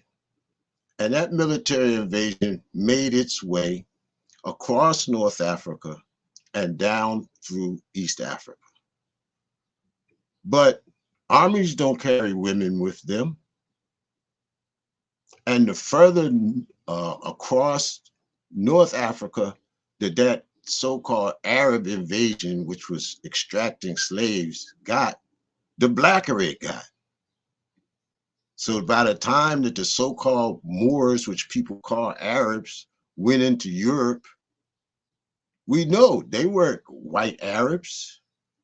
They were Africans who adopted the religion of Islam. So we are denying the class contradictions that exist inside of African society in order to place the blame for the falling of African civilization on external forces. When in fact, the ability of these external forces to do what they did in Africa is directly related to existence of a reactionary class of Africans who was in league with them. This is also true of the so-called European slave trade. The Europeans did not penetrate into the interior of Africa until well into the 18th, 19th century. They were setting up forts on the coastline, but Africans was coming from the interior from early in the 16th century. Who was bringing them from the interior to that coastal area? It wasn't Europeans. It was Africans in league with Europeans. And the class contradictions existed before the Europeans arrived there.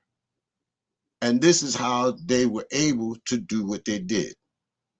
And my point here is that the class contradictions are integral to this revolutionary process. And if we want to understand the problems that African people are having, part of it is to understand how, when, and why these class contradictions emerged inside of our society before these external forces invaded with whatever nefarious aims they may have had. We have to come to grips with this reality. So when I look at the Arab slave trade, I do recognize it as a contradiction. I do recognize it as a problem that has affected Africa's growth and development, but I also recognize it as an aspect of the developing class contradictions that were in Africa prior to them coming. In fact, my studies show me that these class contradictions developed in Africa before they even emerged outside of Africa. You know, we talk about Egypt like some great place, but what was Egypt but a feudal state? What was the pharaoh but an emperor? And before Egypt, there was Kush, there was Nubia, there were other African empires before there was any thought of an empire in Asia. These were class contradictions inside of African society. And these class contradictions were exported from Africa to the rest of the world. So we need to have a different kind of analysis, in my view, and understand the contradictions in our own society, and then see the relationship of those contradictions to the external society. And then the final point on this is that those things explain some of our current contradictions. We spend a lot of time talking about this misleadership class like they just came into existence, like they're new to us, but they're not new to us. They're a permanent part of our history. They was there. I tell people Uncle Tom was not born in the United States. Uncle Tom was on the other side. He got caught up on that same slave ship we got caught up on, and they brought him here with us.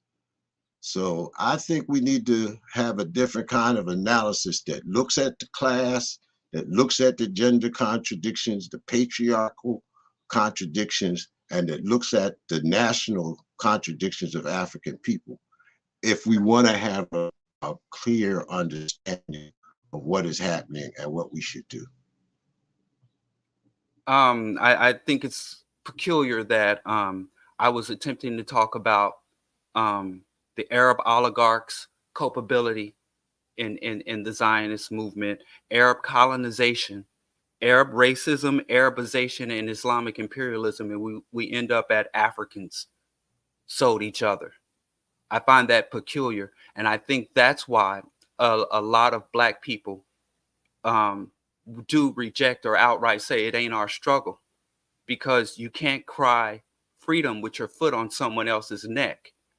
In every population, Irish, Latin American, the Latinos that are being hounded by U.S. imperialism, Latin America, every population that gets afflicted by the system, most of those people who aren't African find themselves when given an opportunity or put in a position to be in solidarity with Africans, always end up joining our enemies against us. As Dr. John Henry Clark said, we had no friends. So in order for African people to have true solidarity, the totality of our relationships and the totality of the history has to come forward. We can't obfuscate or suppress or deflect other people's aggression, collective, deliberate aggression against us. And we don't have to go to ancient Egypt.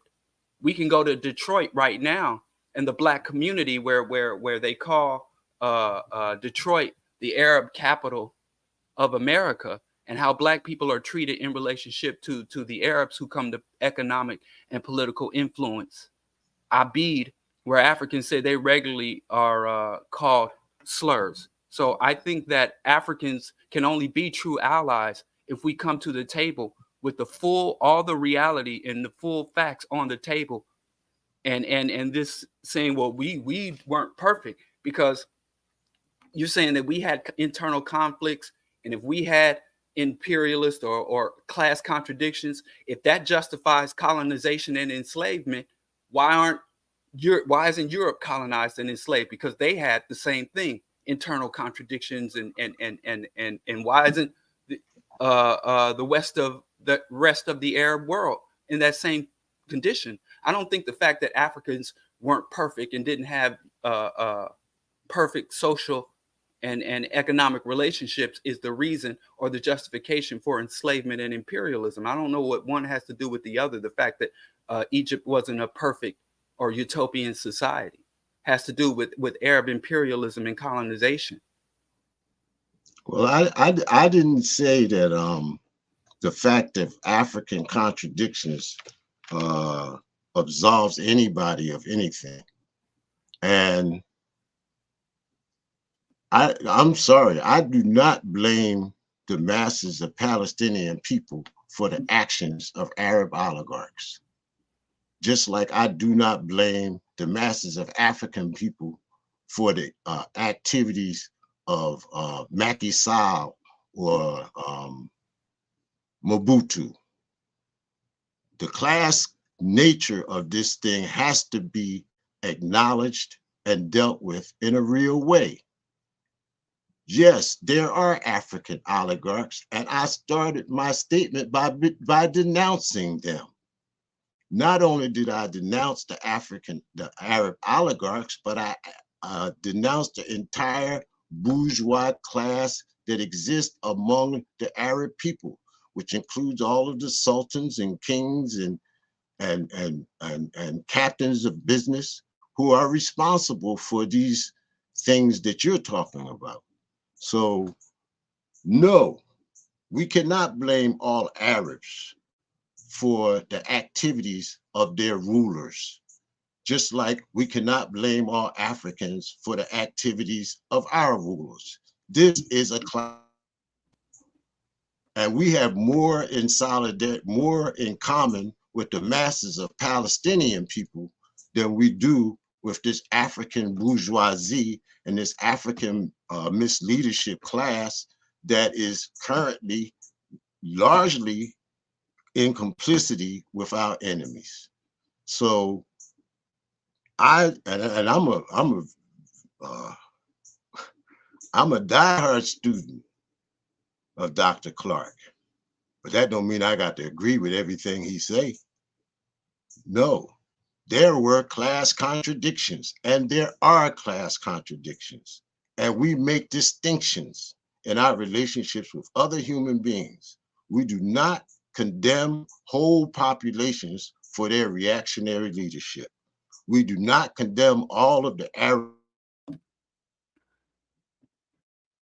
of their leadership, just like we will not accept blame as a people for the activities of our reactionary leadership. So I cannot divorce myself from my historical realities, and I don't think we should. We should not make excuses for the reactionaries among us, nor should we elevate these forces that are being pushed forward as examples of progress in Africa. No, we have to deal with our real history. The strength of African history, ancient or modern, is not in the achievements of our reactionary leadership. The strength of African history is to be found in our resistance to these reactionary leaders in Africa and among African people, is to be found in our continued adherence to ethics and morals that hold the people's interests above all else. This is the strength of our history, not the works of the pharaohs or the buildings or the pyramids. Not the pharaoh. The pharaoh didn't do it. The people did it. So we have to have a history that's centered on the masses, and we have to be looking at what did the masses of people contribute to the development of this historical process. We happen to believe it's the masses of the people and not the kings and queens and rulers who make history. So to me, I don't see that. I don't see the oligarchs and the people as the same thing. And I don't see. I appreciate I appreciate your position, but I just want to say, for the record, there's a big difference between solidarity and servitude. Solidarity requires that all parties involved are allowed to bring their positions and grievances to the fore, and all people's interests within that solidarity struggle are represented equally, and no one's issues are put before, and no one is denied. So, and that's number one. And I'd be hard pressed to find in the many positions that African people have held solidarities with other struggles outside of our own, where we came out equal with our former partners, or our former partners sustained loyalty with us once they got what they wanted. So I am trying to advocate and push for true solidarity, as opposed to this, what I often see as servitude, that we pass off as solidarity. And I'll just leave it at that. But I do think that this is the appropriate time to talk about, because I do think Arabization, Islamic imperialism has been an asset and allied with the Zionist project and the Western imperialist project. And we should also bring that to and keep that to the fore. You know, there is as much, if not more, treason amongst the Arabs in relationship to the Palestinian struggle. And I don't think we talk enough about the Arab and Islamic treason and traitors. And they represent the oligarchs, but they also represent the religious leader. If you look at how Egypt, which is an Arab colony in Africa, if you look at Egypt and its coordination and cooperation with the Zionists, if you look at Jordan and the amount of resources and weapons that it gets from the West, I'm just saying, I think the only way to truly deal with this is to look at the whole of the picture and not just the Zionist, because the Zionists, like you said, they don't have, their number one export is diamonds, but they don't have a diamond mine. Israel has a lot of partners, and some of those partners and allies would surprise you, who's aligned with them in the West and in the East. But right, and that's why when I hear Rafiki saying our solidarity is with the masses of the Palestinian people, they're not participating in any of those processes. They are the victims of those processes. That's why when historically, whether it was Gaddafi, obviously more recently, Nasser, historically, there have been attempts among Arab leaders, particularly in Africa, to align themselves with the Pan-African struggle, and then they've been critical of the Arab world for not stepping up. So we should try to heighten those contradictions, I would think, which is, again, at least why I would want us to be in solidarity with Palestinians. And I just would want to throw out there that I don't think, again, solidarity with Palestinians means disunity or inattention to African people. I think it benefits African people in the long run. And then I just also want to co-sign the initial statement made that a lot of the people that are the loudest, that seem to be the loudest in condemning our solidarity with Palestinians, they're not really doing much for Africans either. they just mad. They don't want anybody doing anything for anybody. They just mad. So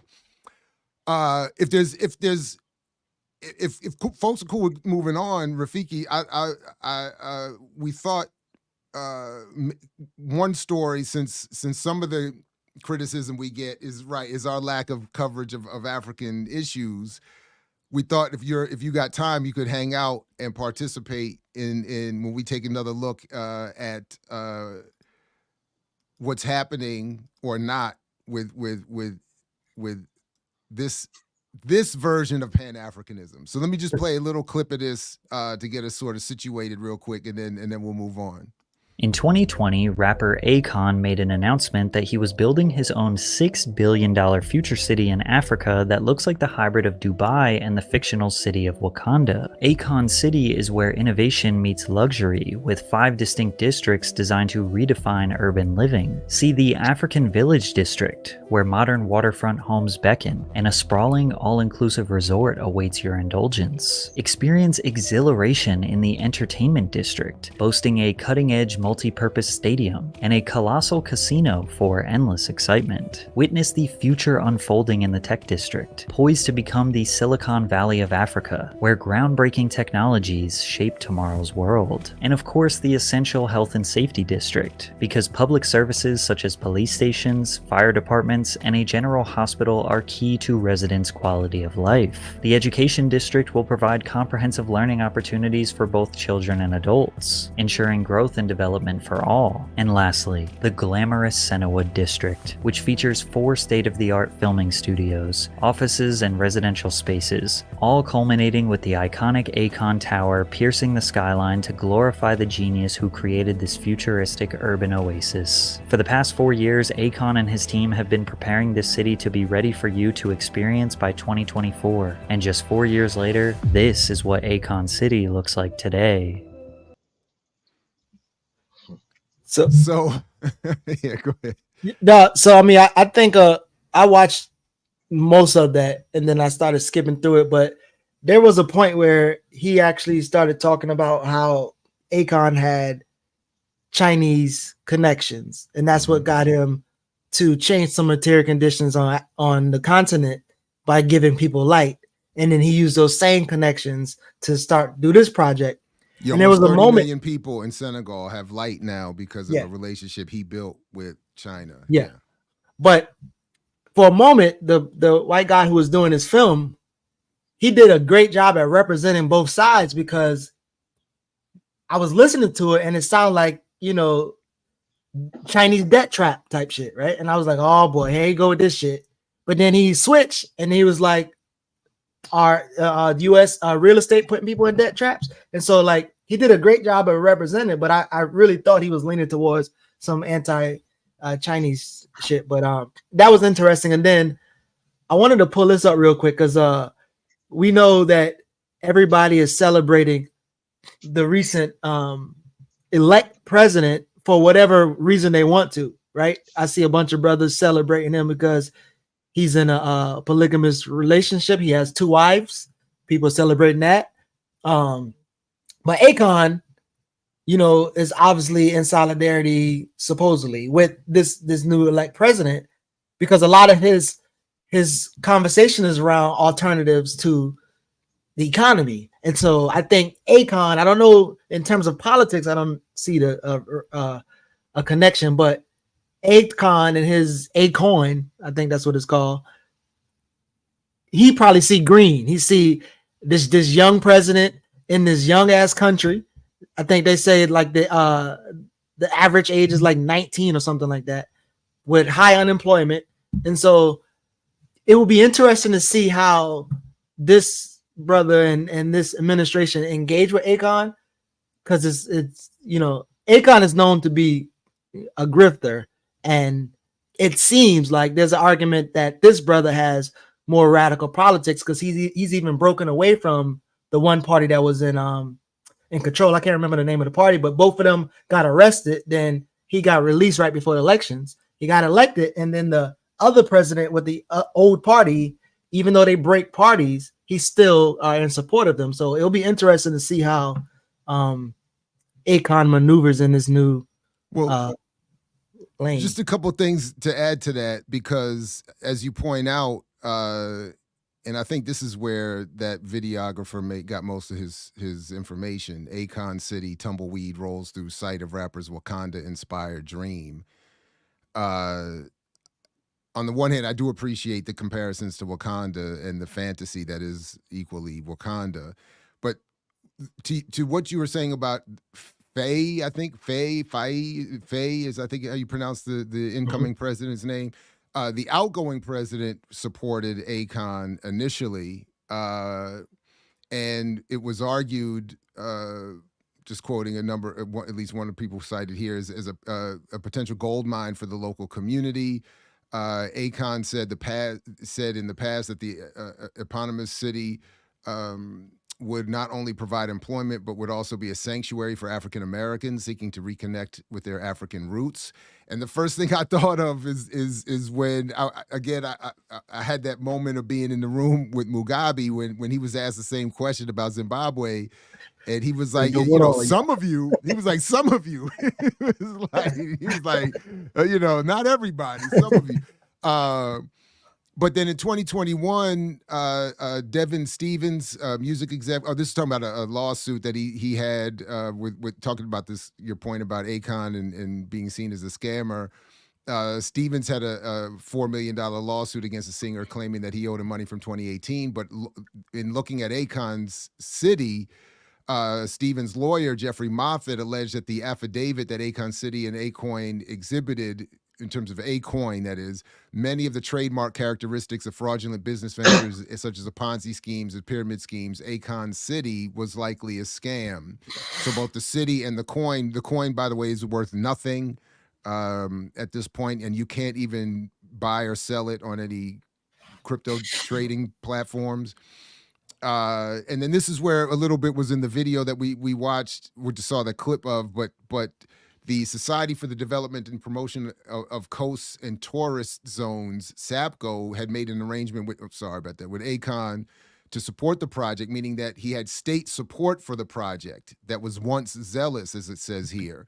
But that has started to dry up because there's not much happening. And I did want to highlight that point, that it's, for all of the discussion of entrepreneurialism and business, what often gets left out of that, and I think it's interesting because generally speaking, on the African continent, the idea is that African liberation will come through private enterprise because of the corruption of the government, whereas here in the States, African struggles have often required or been focused on federal government because private business has been hostile to Black people. And what I've tried to highlight in a Pan-African context is that either in each case, both are right, perhaps for slightly different reasons, but ultimately both require some sort of governmental public policy, militarized protective structure that would allow for and support the business to develop, or for the city, in this case, to develop.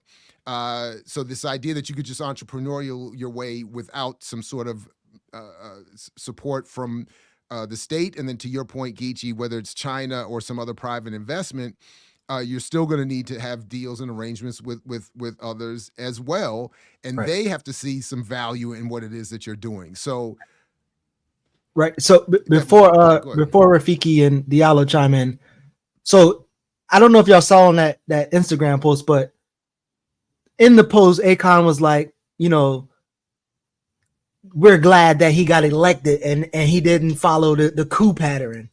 And so it's interesting the language that Akon decides to take, right? Say he didn't follow the trap of violence and military coup. Democracy won today. Right. Yeah. And so it would be interesting how this thing might be played against this leadership, and it'll be like the democratic election versus the coup seizing of power. But again, like this brother in particular is being said to be more left-leaning pan-Africanist and grouping with those other governments. Does Senegal have a history of coup d'etats?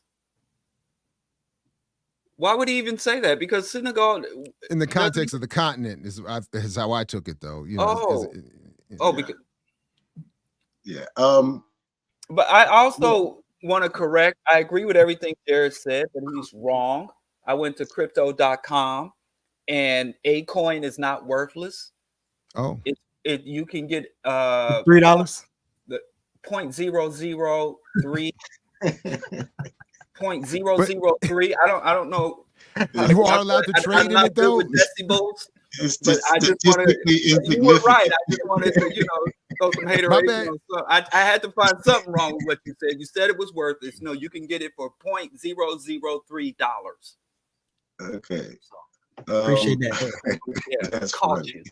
Caught you. That's funny. It's worth about as much as a Nigerian naira.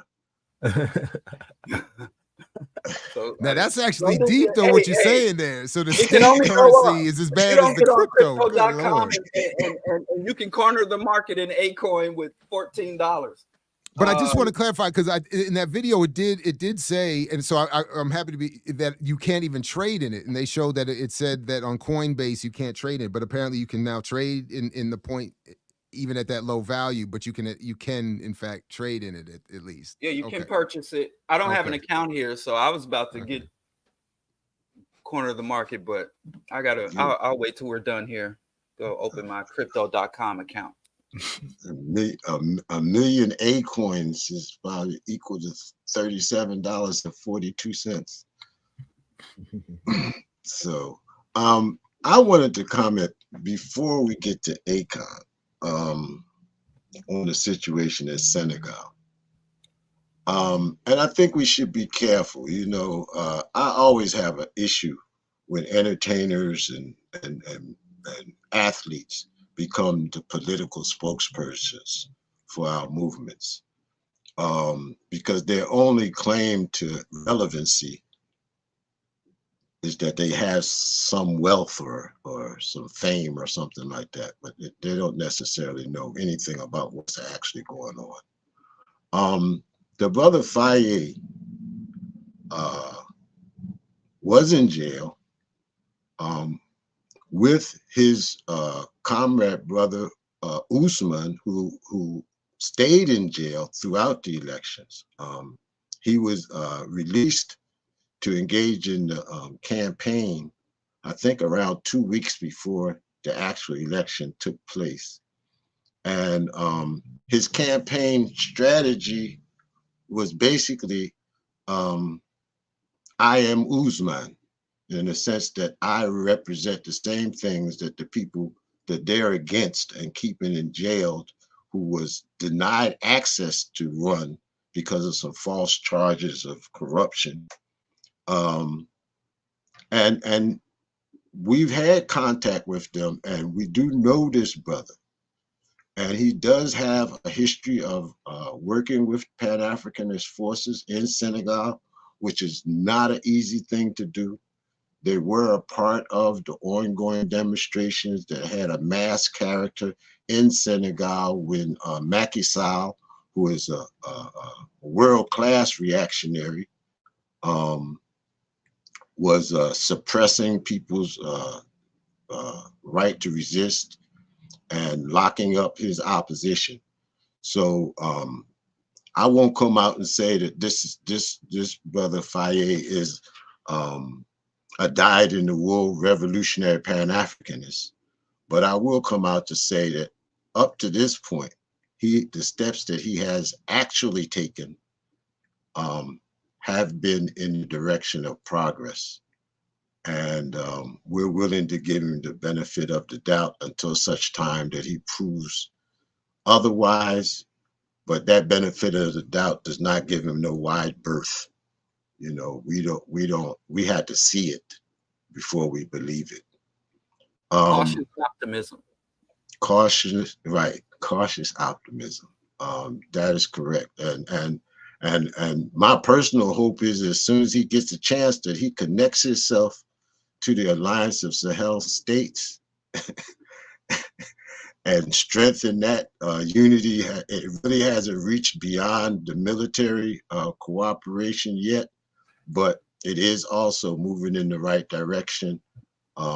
We had said when they threw the French out that we would be able to tell where they were going by their next step, which needed to be to throw the Americans out. Right. And they have taken that step. Yeah. So we're still walking with them and see what steps they take next. So far he has separated himself from PASTEF, and he has also speak a lot of like anti-French rhetoric. So you would say that, like you said, he's on I guess on the right path. But are there any other things that you read that he or know of that he has been doing that shows that he would probably be more favorable of connected to the rest of the Sahel?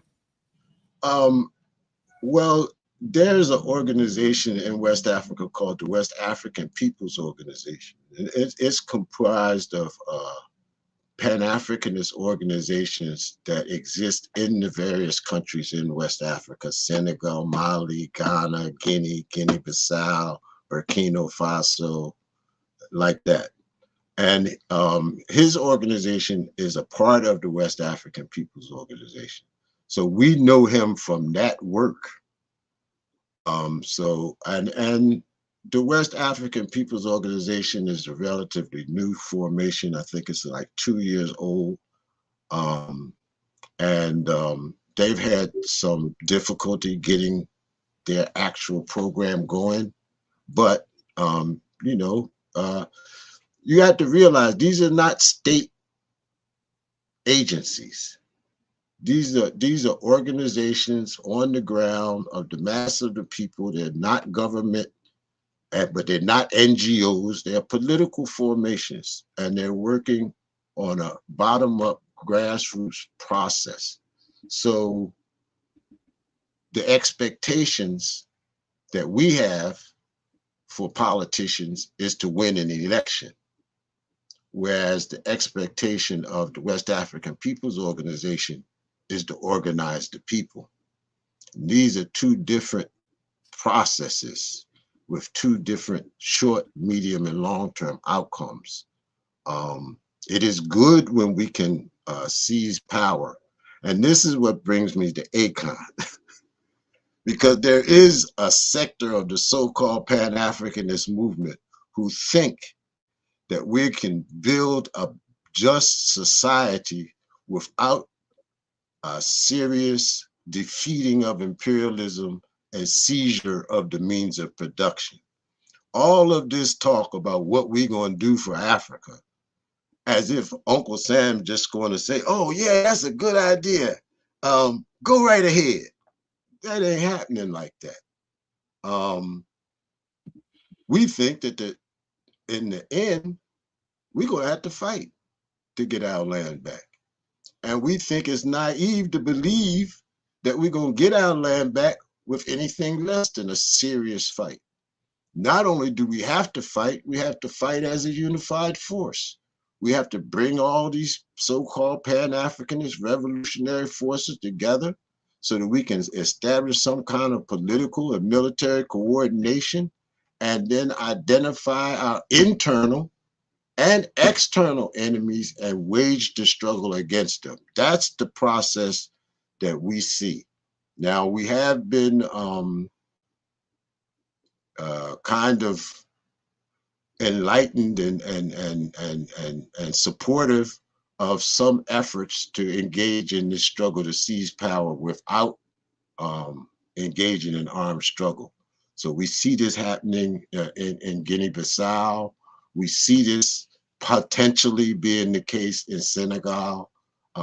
We saw it happen in Venezuela. So we do know it is possible to seize power without actually going to war in a physical military conflict. But up to now, that's still a rare occurrence. And as far as I can see, we got to fight for our freedom. Ain't nobody giving us nothing, and you can't buy it. Akon or nobody else. They talk that talk, but they ain't real, and they not the only ones talking that talk. There's a whole new sector out here of folks who claim to be Pan-Africanists. And my bad. I'm sorry to interrupt, but we did just have an earthquake over here, right? Over here in the East Coast, over here in Maryland, right? Yeah. Okay. Yeah. Okay. I'm not tripping. Okay. I was like, what the hell is going on? Really? Yeah. Somebody's over there worshiping a golden idol. My whole house started shaking. I was like, this is crazy. Is this wind? I was like, I had to check on the dog. I was like, what's going on? Okay, my bad. The epicenter is in just East now. Freehold, New Jersey, wherever that is. The epicenter is it's a 3.1 on the Richter scale, 3.1 magnitude. Wow. In East Freehold, Jersey. You that close to Jersey?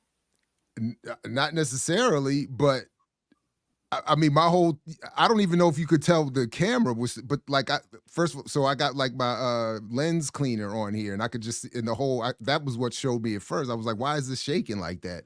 And then my whole seat was shaking, the whole house started shaking. I was like, dude, what is going on?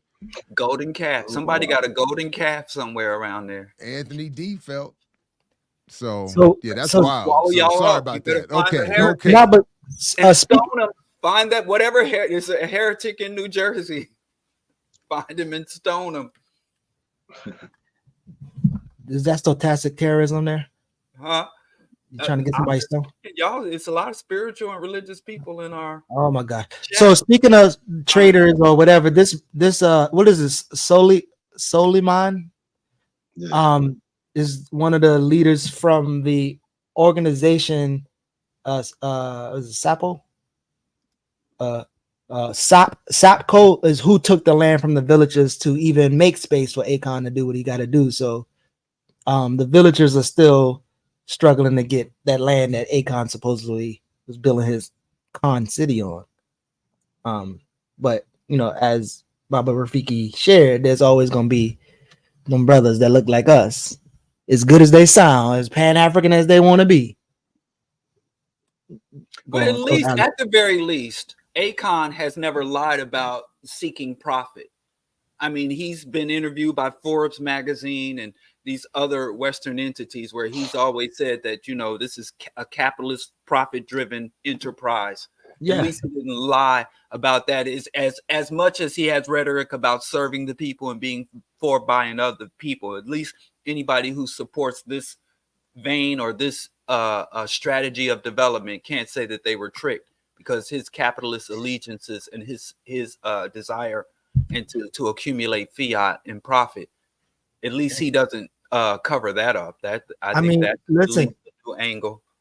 Honesty don't mean accurate, right? So he also says, Akon said a man can create a child, or he can create life without a woman, and we don't really need the women. So that was the other part of that. I'm just saying that anyone who is championing, because I hear people talk about his exploits and accomplishments on the continent, nobody can say, well, you are endorsing a capitalist, profit-driven endeavor with Akon electricity and all that.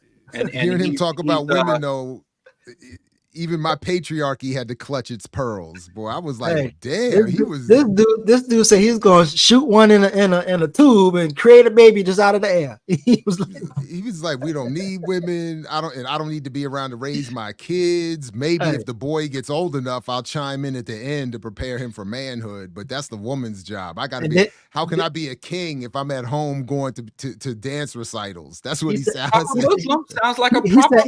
he said all his baby mama. He said all his baby mamas need to teach. Y'all talk about Islam without saying the name Islam. Y'all say, hey, that's sounds Islamic to me. Anyway, you can't say where he's coming from. You can't say what the origins of his identity and philosophy. There's no patriarchy and atheism, Diallo. That sounds hella clearly Islamic not. to me. We don't have patriarchy and atheism, Diallo. Huh? There's no vegan patriarchs. It's not embedded in veganism though. Embedded. I hear you. I hear you. And a vegan, but you're not getting your patriarchy from veganism though. Our guest was trying to say something. Go ahead. You know what I'm saying? So I just wanted to say that all Muslims are not patriarchs, and it's patriarchs. Bad Muslims. The bad ones, right? But I don't condemn all of them because of the bad ones. Rafiki, he's saying they're bad Muslims because Islam encourages patriarchy. So if you're not patriarchal as a Muslim, you're actually being a bad Muslim. And I get the joke, and I get the point, and I think Diallo actually had. Where the joke at? No. What joke you getting? I get the point that Diallo is making, and I think even to my joke, he's got a point in that, and I'll ask you then, Rafiki, to come back. Is that the religion in its texts, in its presentation, argues for a certain as opposed. But anyway, go ahead. I'm sorry. Go ahead, Rafiki. Yeah, I was just saying that our guidance comes from the revolutionary Muslims, not from these reactionary Muslims. And Sekou Touré was a Muslim. There was no patriarchy in Guinea. In fact, it was a concerted campaign to smash patriarchy in Guinea and to empower the Guinean women. The country was eventually again overthrown by imperialism. But at the same time, Islam in the hands of a revolutionary is revolutionary. And the revolutionary Muslims take the position that if you are not working in the interests of the people, you're not a good Muslim.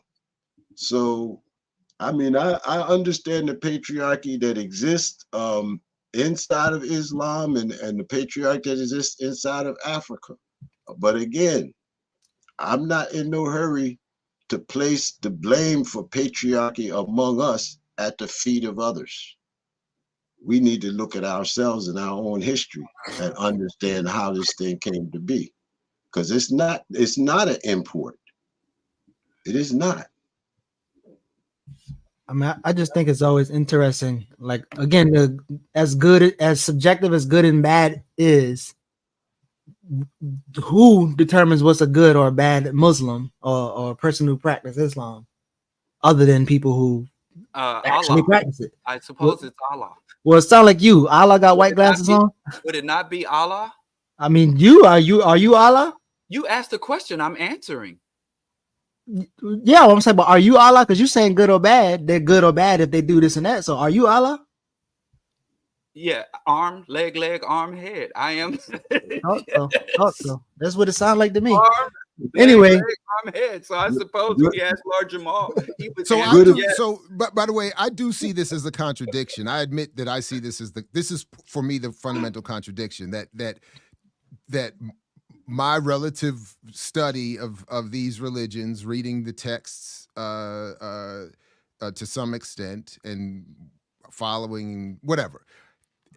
I think there is an argument to be made, and others would. I think I've seen arguments made to the contrary. I have to acknowledge that, but there's arguments to be made that at the core of the texts themselves are some really troubling values and ideas, from everything from the role of women to the age of consent to approaches to science approaches to history that I think are truly problematic. So and so the way I was describing it as a joke, not to say that Diallo meant it this way, was that to say that someone who is a revolutionary Muslim is in fact a bad Muslim is not to perform the role of Allah, but is to raise the point that if you're going that to the extent that you're being a revolutionary as a Muslim, you're doing it in spite of, or you are bringing something radical to the interpretation of and changing the initial even analysis or argument of.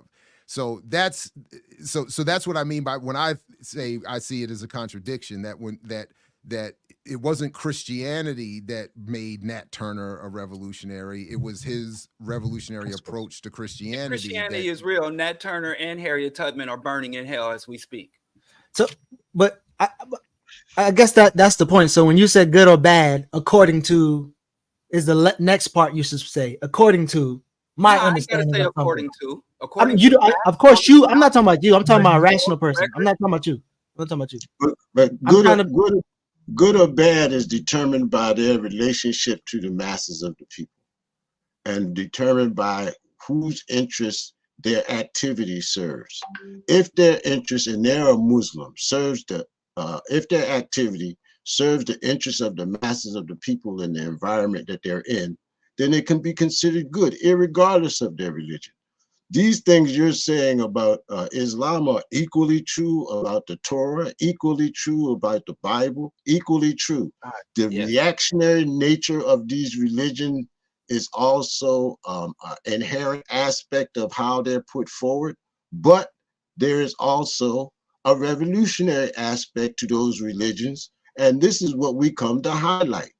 We do not believe in this one-sided view that this is all bad. No, there's good and bad. And to the extent that we can elevate the good, we're going to do that. To the extent that we can denounce the bad, we're going to do that. And our touchstone, our point of departure is always what is the interest of the masses of the people. That's what determines whether it's helpful or hurtful.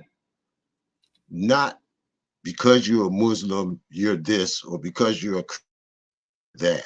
A capitalist. A capitalist? Well, I mean, a racist. Some isms are just what they are, and some isms. Yeah, but the struggles, the struggles are complex.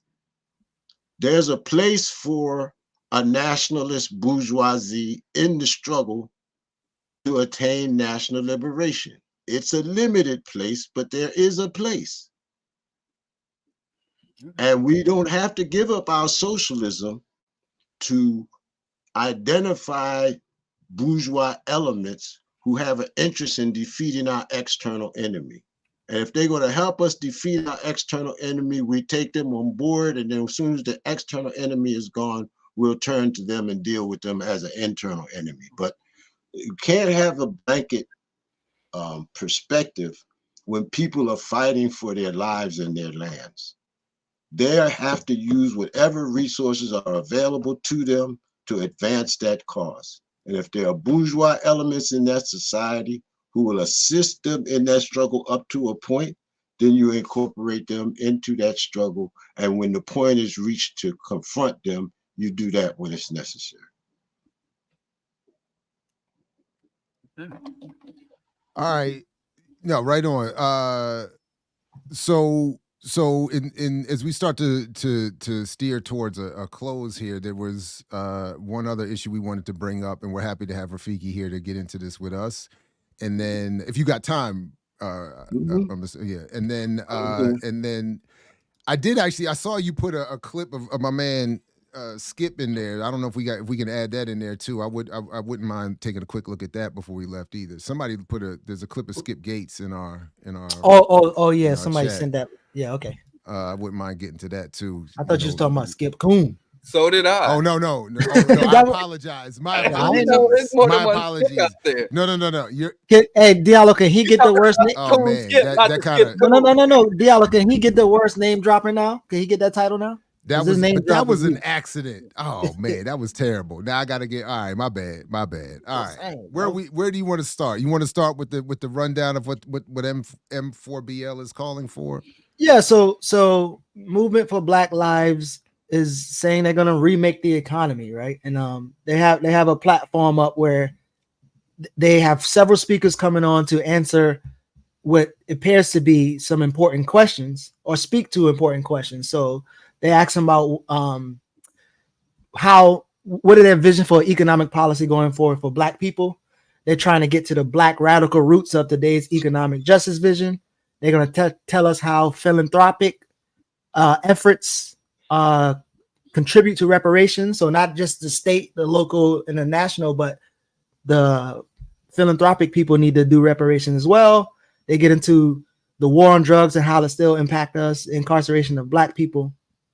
And then what I looked into specifically is when they start talking about participatory budgeting, which Kali and them talk about in Can I just quickly outline the points that they have before you go in, because I think it would be because I think I'm actually very interested in this because for a number of reasons. One is because this is being claimed to be economic justice by one of the more prominent offshoots of Black Lives Matter, right? So we demand economic justice for all and reconstruction of the economy to ensure Black communities have collective ownership, not merely access. This includes. So I'm just going to quickly summarize, not read everything, but a progressive restructuring of tax codes, federal and state job programs that specifically target the most economically marginalized Black people, a right to restored land, clean air, clean water, and housing, and an end to exploitative privatization of natural resources, the rights for workers to organize in public and private sectors, especially in the on-demand economy. This was the one, honestly, before I got anywhere else. This is number 4 is the one that made me think of the immediate, most about the immediate problem. Because the Democratic Party is never going for this. They've already been very clear that even Obama got rid of that thing. So number 5, restore the Glass-Steagall Act to break up the large banks and call for a national credit union administration and the U.S. Department of Treasury to change policies and practices, an end to the Trans-Pacific Partnership and renegotiation of all trade agreements, through tax incentives, loans, and other government-directed resources, support the development of cooperative or social economy networks to help facilitate trade across and in Black communities globally. Financial support of Black alternative institutions, including policies that subsidize and offer low interest, interest-free and federally guaranteed low-interest loans to promote the development of cooperatives, land trusts, culturally responsive health infrastructures. And then lastly, protections for workers in industries that are not appropriately regulated, including domestic workers, farm workers, tip workers, and for workers, many of whom are Black women and incarcerated people who have been exploited and remain unprotected. All right, so I just wanted to give, so we could quickly outline it for folks before. Now, please go ahead. No, actually, the clip, I'm glad you did that, because the clip, I think Rafiki will like some of the stuff that the sister said. But if anybody read or know about like the revolution will not be funded, and how it talks about how, and even Lorenzo Irvin and other people says that the nonprofit clean up all the rest of the suppression of the radical people. So it's important to note that all these people are kind of like nonprofit, and one of the points was they also take radical language and then it kind of use it as ways to kind of capture people, but never really go to any of like the radical politics. So all of these people, even when they talk about participatory budgeting and the other things, you can see they kind of fall short of going to Pan-African socialism. They will say anti-capitalist, but they really don't go to anything other than capitalism, because they will, I guess, root it down to racial capitalism, which sounds like a insinuation. If we have a post-racial capitalism, it'll be okay. That's what it sounds like. But let's play this clip real quick. My story in terms of how I became a housing organizer is a little bit accidental. When I was in college, I had my vision or I had my realization when I was a junior in college that I wanted to be a part of the SNCC movement. I wanted to be a part of the Black Liberation Movement. And SNCC really motivated me, Student Nonviolent Coordinating Committee, a civil rights organization in the 1960s.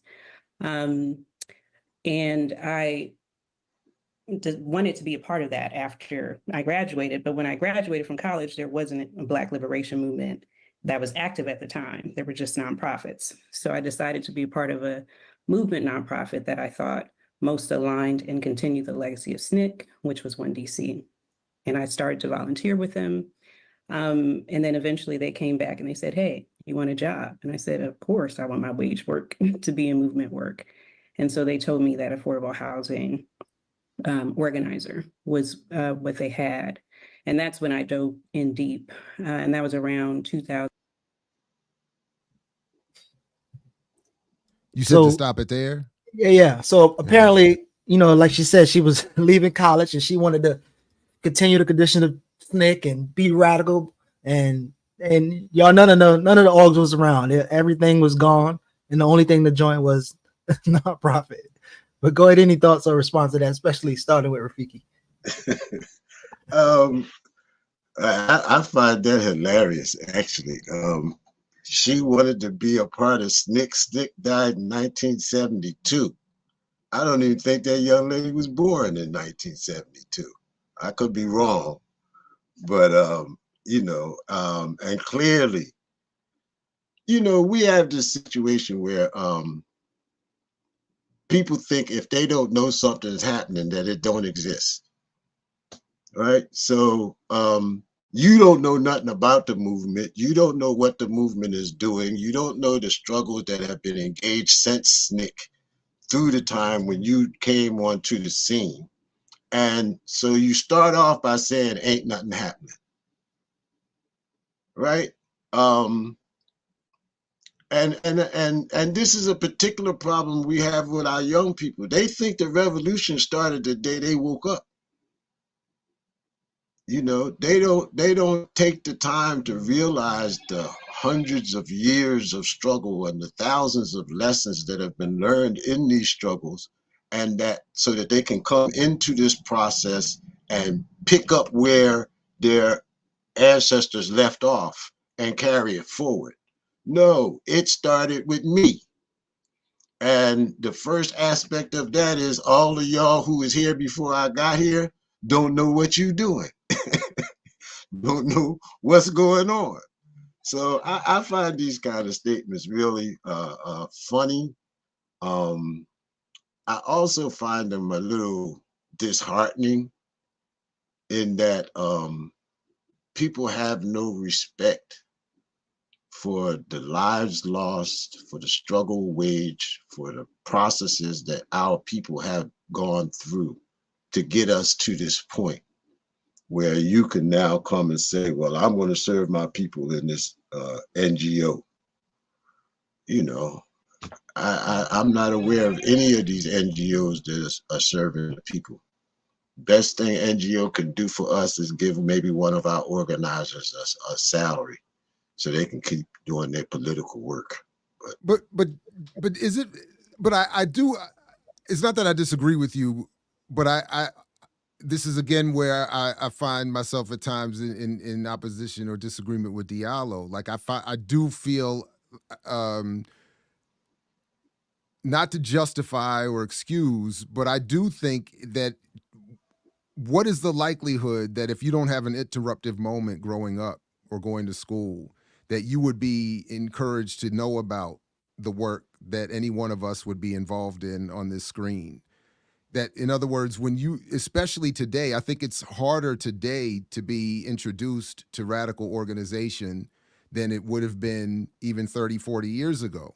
Because as soon as anyone looks up with a question about what to do, the first thing and maybe the only thing that they see is an array of very well platformed and referenced nonprofit organizations, groups, so-called movements, hashtags, all supported by a so-called entertainment environment that is almost demanding that you only consider as rational the most well-funded liberal entities. And similarly, where would she have been expected, or where could we expect that she would have been introduced to the legacies of these, even in the DC area? With all due respect, I look at the SNCC Legacy Project. So even to the extent that there is a SNCC Legacy Project, they're not advocating something left of a nonprofit industrial complex. So that's what I'm saying. So when she just peeks her head up thinking, I want to join what I saw probably in school on Eyes on the Prize, and she walks outside, she's going to be immediately, through symbol and image and misrepresentation and misleadership, invited into these very spaces. So that's the only little caveat that I, but go ahead. Yeah. But wouldn't that make our work more something that we should take more serious in terms of countering? Yes, absolutely. Yeah. Yeah, because. But go ahead. And that whole analysis presumes that capitalism is going to be here tomorrow. It presumes the continued existence of a system that the movement she claims to be a part of is actually struggling to destroy. I hope somebody joking when they say I saw that. She could have joined Sinetta. I hope that's a joke. I really hope that's a joke. That's a good that's joke. My point. But you're more likely to be introduced to that, and to the Tariq Nasheeds, and to the other stuff. But I sent my boy Kemet Shockley by text saying, like, we got to talk about why you platforming Tariq, and you're claiming Pan-Africanism and African-centered education. This dude hates Africans, but that's who they're. He's selling South African, the freedom fighters, economic freedom fighter merch on his website, Tariq. Are you serious? Or hiddencolors.com. Is that his website? Is that what happened? Wow. But that sort of speaks, if that, to the extent that it would even be true, that sort of speaks to my point that people, again, when they raise those initial questions that many of us asked at some point about what we're going to do, this is all they see. This is what they're. Isn't that proof of the how successful our enemies are? Yeah. This is the weakness of our movements in terms of our ability to even define ourselves and what we're doing, and the strength of the enemy, who takes our language, redefines it, spits it back out at us, and then we pick it up and think we got something. So I think that Geechee's point is really the point, that we have to do better to make sure that our youth have access to some proper information. Now, I do tell people also, because on the one hand, you're right, they don't have access, but on the other hand, they got the whole library in their pocket. If they really want to know, all they got to do is hit Google and do a serious. But that's the thing. But that's exactly my point. I'm sorry to cut you off, but that's exactly my point. When they hit Google and they say Black Revolution, they're going to get Sean King. They're going to get M4BL. Yeah. So that's what I'm saying. So the phone isn't. It makes it worse, I think. But I'm sorry. But the information is there if you dig. If you go into it looking for instant answers, then you're going to get exactly what you're talking about, Jared. But if you pull up Wikipedia on any particular leftist subject, the Wikipedia statement might be full of crap.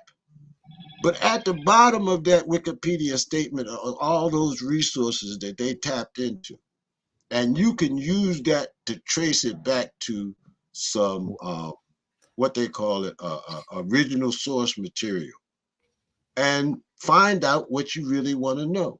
I mean, I'm not saying it's easy, but it's easier than it was for me. I had to go to the library and steal books by passing them around the metal detector and just to read John Henry Clark. So the tool can be used for good or ill. Yeah. Also, speaking of pull up, Jared, I think when you pull up to events like you've been at, move us toward it, and you are that different voice, which again, I know we're not invited to a lot of these spaces, but pulling up to these spaces, going to the spaces, organizing these spaces, getting in spaces to counter some of those things.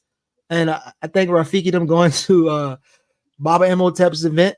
He's going to speak about Pan-Africanism at Temple of New African Thought over at Dennis, and having a balance of thought in some of these spaces are important, because even as you see here, they talk about participatory budgeting, as I said, but you don't see Kali or anybody from Cooperative Jackson on there. You'll see a bunch of nonprofit people, and that's it. But we have to have a place to kind of like throw ourselves into these spaces, or struggle with people in public or in front of their followers. Go ahead, click that. Again, toward our liberation, move us toward at least repairing harm, right? And making sure that we are not continuously being exploited and harmed by the economic system. And our economic power is tied very closely to our political power. And we know the dynamics of the link between economics and politics. And so it was really important that we focus on an economic vision as well.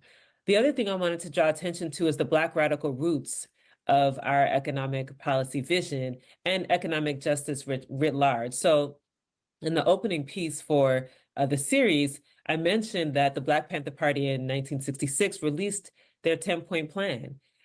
Number 2 of that plan was a call for full employment. There's a mirror, if you will, with a lot of the work that is taking place across the country. And I think Rich has been involved in that work around guaranteed basic income pilots, right? But again, that was number 2 of the Black Panthers' 10-point plan, was a call for full employment. Number 3 of the Black Panther Party's 10-point plan was demanded 40 acres and 2 mules. So that was number 3. And to accept that payment, the payment of that debt of 40 acres and 2 mules in currency as an alternative, right? So this is in 1966. We also have civil rights activists like Fannie Lou Hamer, who started the Freedom Farm Cooperative. So we've touched on a little bit around solidarity economy, and it's important to contextualize that with work that's happened long before the present time. And Fannie Lou Hamer's Freedom Farm Cooperative secured 200 units of low-income housing. They also owned, the cooperative served more than 1,600 families in the Mississippi Delta. The housing program created housing for 70 families, right? So this is some of the historical context to an economic vision of the Black radical tradition of an economic vision for Black people. And I wanted to just kind of wrap up with a quote from Malcolm X, who in 1964, of course, he gave a speech called the Black Revolution. And there's a notion of community control that is absolutely imperative. And it's why you'll hear in the series, we talk about participatory budgeting and this notion of community control of the institutions that are in our communities, or the institutions that govern our lives. So in 1964, Malcolm X said, and this is a quote, "Our economic philosophy is that we should gain economic control over the economy of our own community, the businesses, and the other things which create employment, so that we can provide jobs for our own people instead of having to picket and boycott and beg someone else for a job." And that's just a snippet of that speech. There are other quotes that I can list out. So, so all throughout the whole thing is the Black radical tradition, revolutionary Black radical. They like, so they throw it in, and then house with some language, and then hey, did the Black Panther Party, and everybody's the bobblehead. Like, yeah, you're right, some real radical shit. But as somebody did point out, like the point number 6 of that plan and other points, and expounding on those points, they won't happen. But then the audience, though, so being pushed into a place to where you're speaking the Black language, you have white dollars behind you, and you look at as a leader in the community, now in your position to not be critiqued, I guess, whatever. But any thoughts on what she said on that clip? I just find this really weird that she chose Malcolm X, the Black Revolution, as the text from which to draw her conclusions. because Malcolm clearly talked about the Negro Revolution. And these Negroes didn't get the memo. Malcolm said revolution is bloody. Revolution is about bloodshed. It's about the landlord and the landless. So they didn't draw the major lessons that Malcolm was giving in that speech and focused in on the minor lessons because they think that can serve whatever interest that it is they're trying to serve. I really hate people I've gotten used to them taking Martin Luther King out of context and twisting his words around and making him say something else. Because I find most people don't really know Martin Luther King, never read a book by Martin Luther King, and don't know his speeches. But I really hate it when they mess with Malcolm like that, because Malcolm was generally very clear. And his positions changed as he matured and grew. And people who want to use and bring him into these discussions really need to know what they're talking about. Well, one obvious thing is that she left out the preceding statement from that speech where he says his economic philosophy is black nationalism.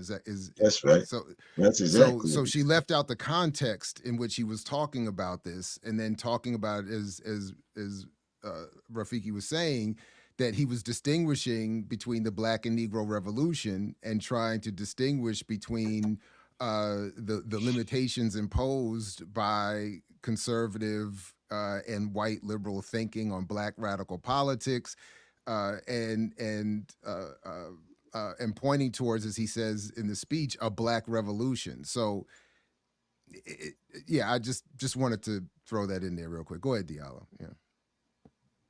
I mean, what I just second what you and Rafiki said. I agree, and I think she's just name dropping in order to support her point. And I think the individuals and movements that she's name dropping, from the Panther to Malcolm, what they actually stood for and what they actually said is not as relevant to her as it is to have what she's advocating now be legitimized by their sacrifices and struggle.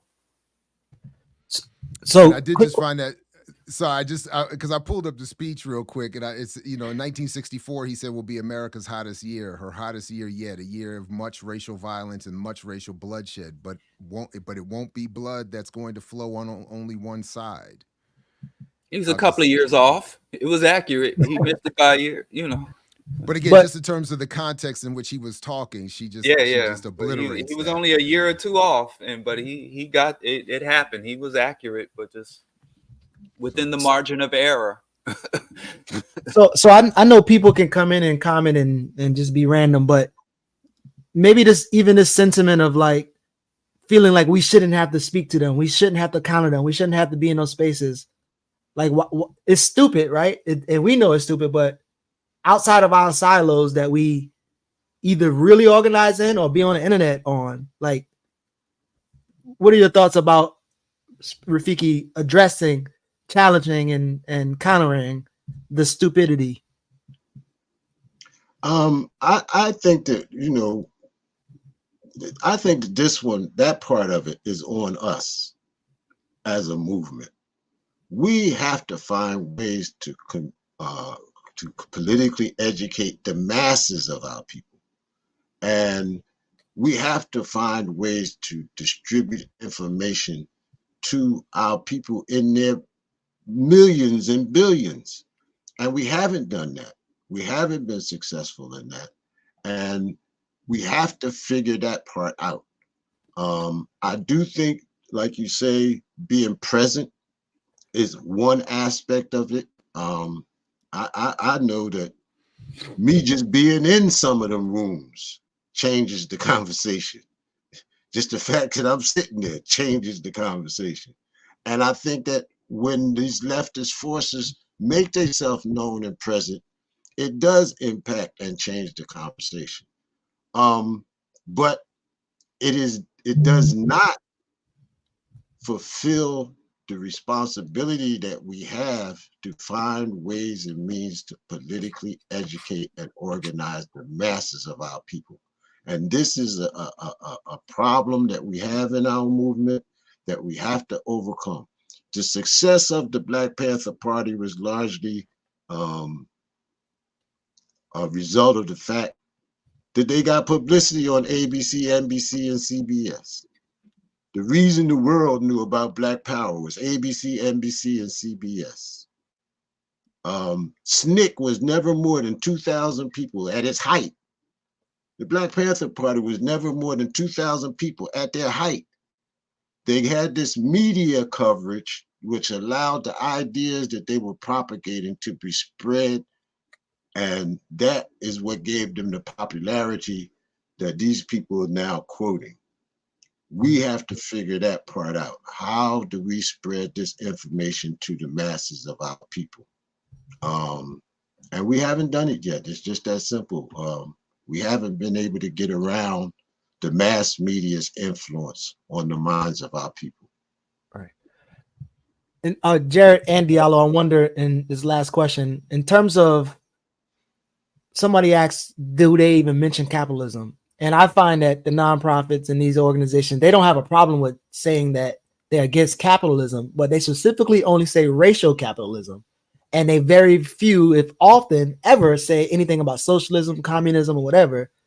And would you say that, what I said earlier, is there some insinuation that the problem with capitalism in their eyes is that it's racial, but if you enter a post-racial capitalism, it will be something more convenient? Or am I reading that wrong when they kind of hammer the point on racial capitalism? Well, if you look at their economic justice platforms, just about all of them allow for maintaining the capitalist hierarchy and the systems and institutions of capitalism, accumulation, extraction, and so on and so forth, and even imperialism and the worst offenses of Western and U.S. imperialism. So I think their agenda is more so a more just and equitable distribution of capitalist accumulation and more mobility and stability within capitalism. Nothing I see within their economic platform and in their larger campaigns for the movement for Black lives is not a challenge or an affront to capitalism. It is a reformist and integrationist movement and ideology, inside and out.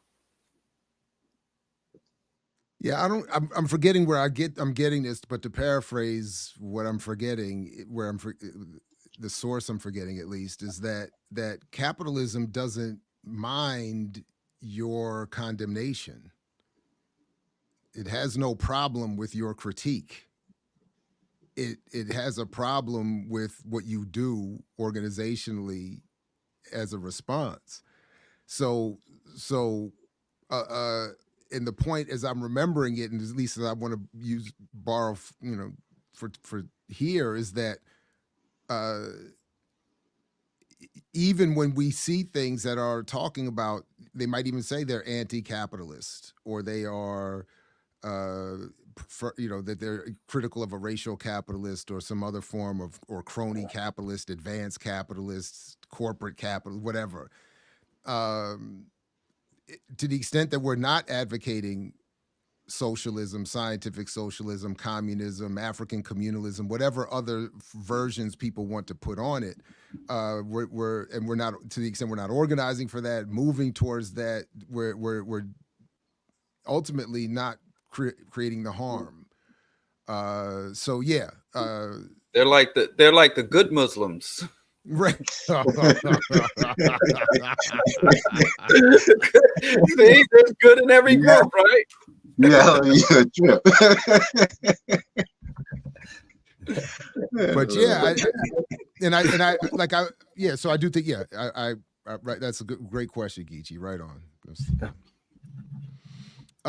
But speaking of which, can we just wrap up? Oh, go ahead. My bad. Go ahead. No, I was saying, we run through the? I really just wanted to see this one clip of get the correct one because I don't know what I didn't see it, but I am curious. So can we just watch this real quick? He's talking about Diallo and Jarrett's. Oh damn! Okay. Y'all trying to dominate the and words. your new book, as I said before, is The Black Box. Oh, he's got and a it's new based book. on an Intro to African American Studies course that you teach at Harvard. Well, why write this book? And if your students buy it, do they automatically get an A? Well, Diallo's you can't. bully. You're not really supposed to assign to the students books that you've written. Right. You know, but they know you wrote it. No. No, you're supposed to get permission I for only it. You decided gotta fill out to a publish form. this book after I decided to stop teaching the course. Okay. And the reason that I did the approach that I did to structuring the course is that I hate bullies. And when I was an undergraduate, I went to Yale as an undergraduate. Of course. And Not the I was at capitalist Yale bullies. between Not the 69 and capitalist bullies. 73.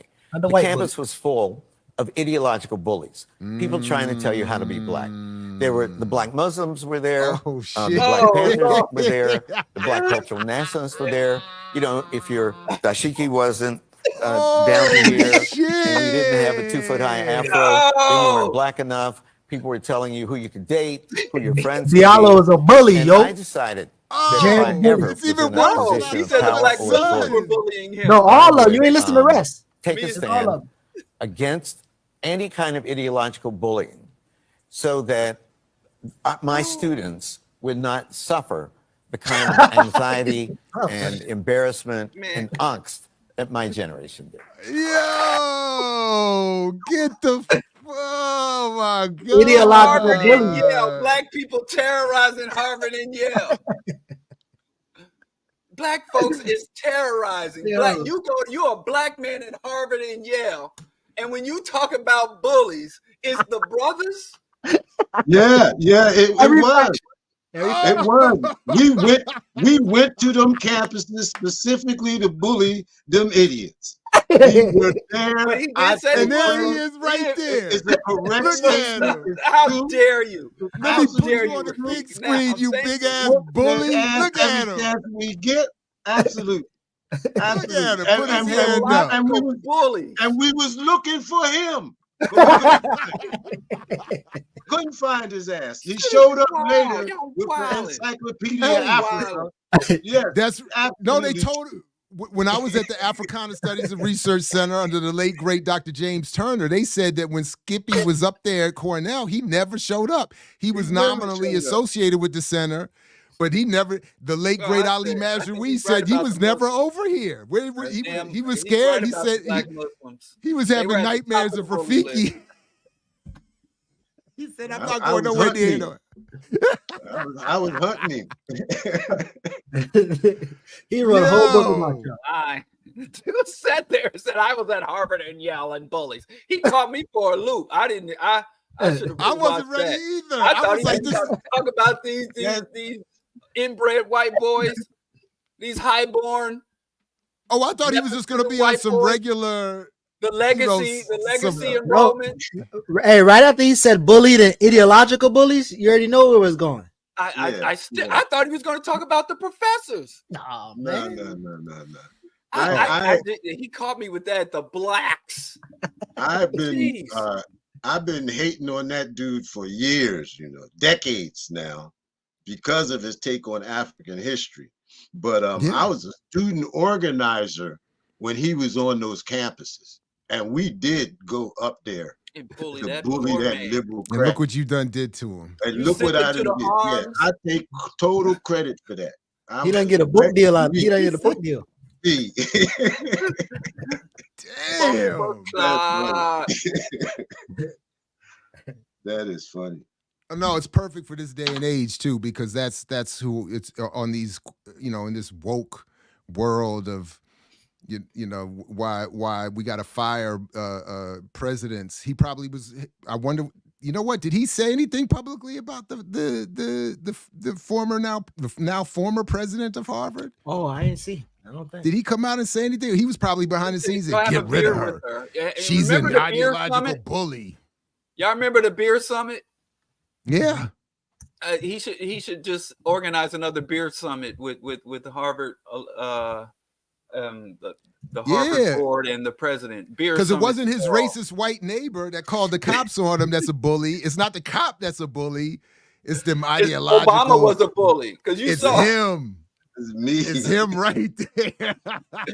dragged him off his porch. Capitalism never We need bullied more him. beer summits. He drank too much of that beer. No, summit. capitalism has done him well. Capitalism did good for him. They never bullied him. Oh, that's a perfect. wild. That's perfect. That's Listen, wild. fellas, That's good. this has been great. I'm gonna go pick up all my photos that have been knocked off the wall off because of this earthquake. I'm gonna go. No, I'm just playing. It wasn't that bad. I need to holler at y'all about the Philly live show. Philly? Oh. Philly. I'm Baltimore. It's all the same up there. Now Don't it's do all. that. Don't Oh see. yeah, no, we'll stay on for a minute The after. deck's been shuffled. There you go, Jared. He talked about it. The persecution of Harvard's. Oh, he posted did. it. Oh, he said Released the it. persecution. Look They at that, all brother. stick together. But yeah, that's the other good point. That's the other good point. But I mean, was she Diallo, bullied? he about to get us kicked off I'm sorry, already. I He didn't calling say- I didn't Philly mean to and say Baltimore. they all stick together. I meant y'all all stick together. Oh, wow. Dr. Ball. Oh, oh, Pearls. Dr. Ball trying to get Pearl. over here with us, like, yeah, look at them over there. Nah, Doctor, he almost snuck in. But I say it early. When you get up there, you can't ride. Can't You get ain't nothing with the past street Diallo, no more. boy. You see that, Rafiki? You can't get nothing past Diallo, boy. Yeah, well, Rafiki, this has been Nothing great. they can. Again, I Nobody told you to go apologize. get all that schooling. I apologize for messing up initially. Glad you could jump on. Welcome back anytime. Shout out to all the remixers. We were over 800 strong. Please hit the like button, share, subscribe, all those good things. Anything we want to announce before we're out of here? All right. No. So just stay tuned. Peace, only if you're willing to fight for it, like Fred Hampton used to say. And we'll catch you. Ooh, my dog just jumped on my lap. We'll catch you next time right here on You got to earn your liberation.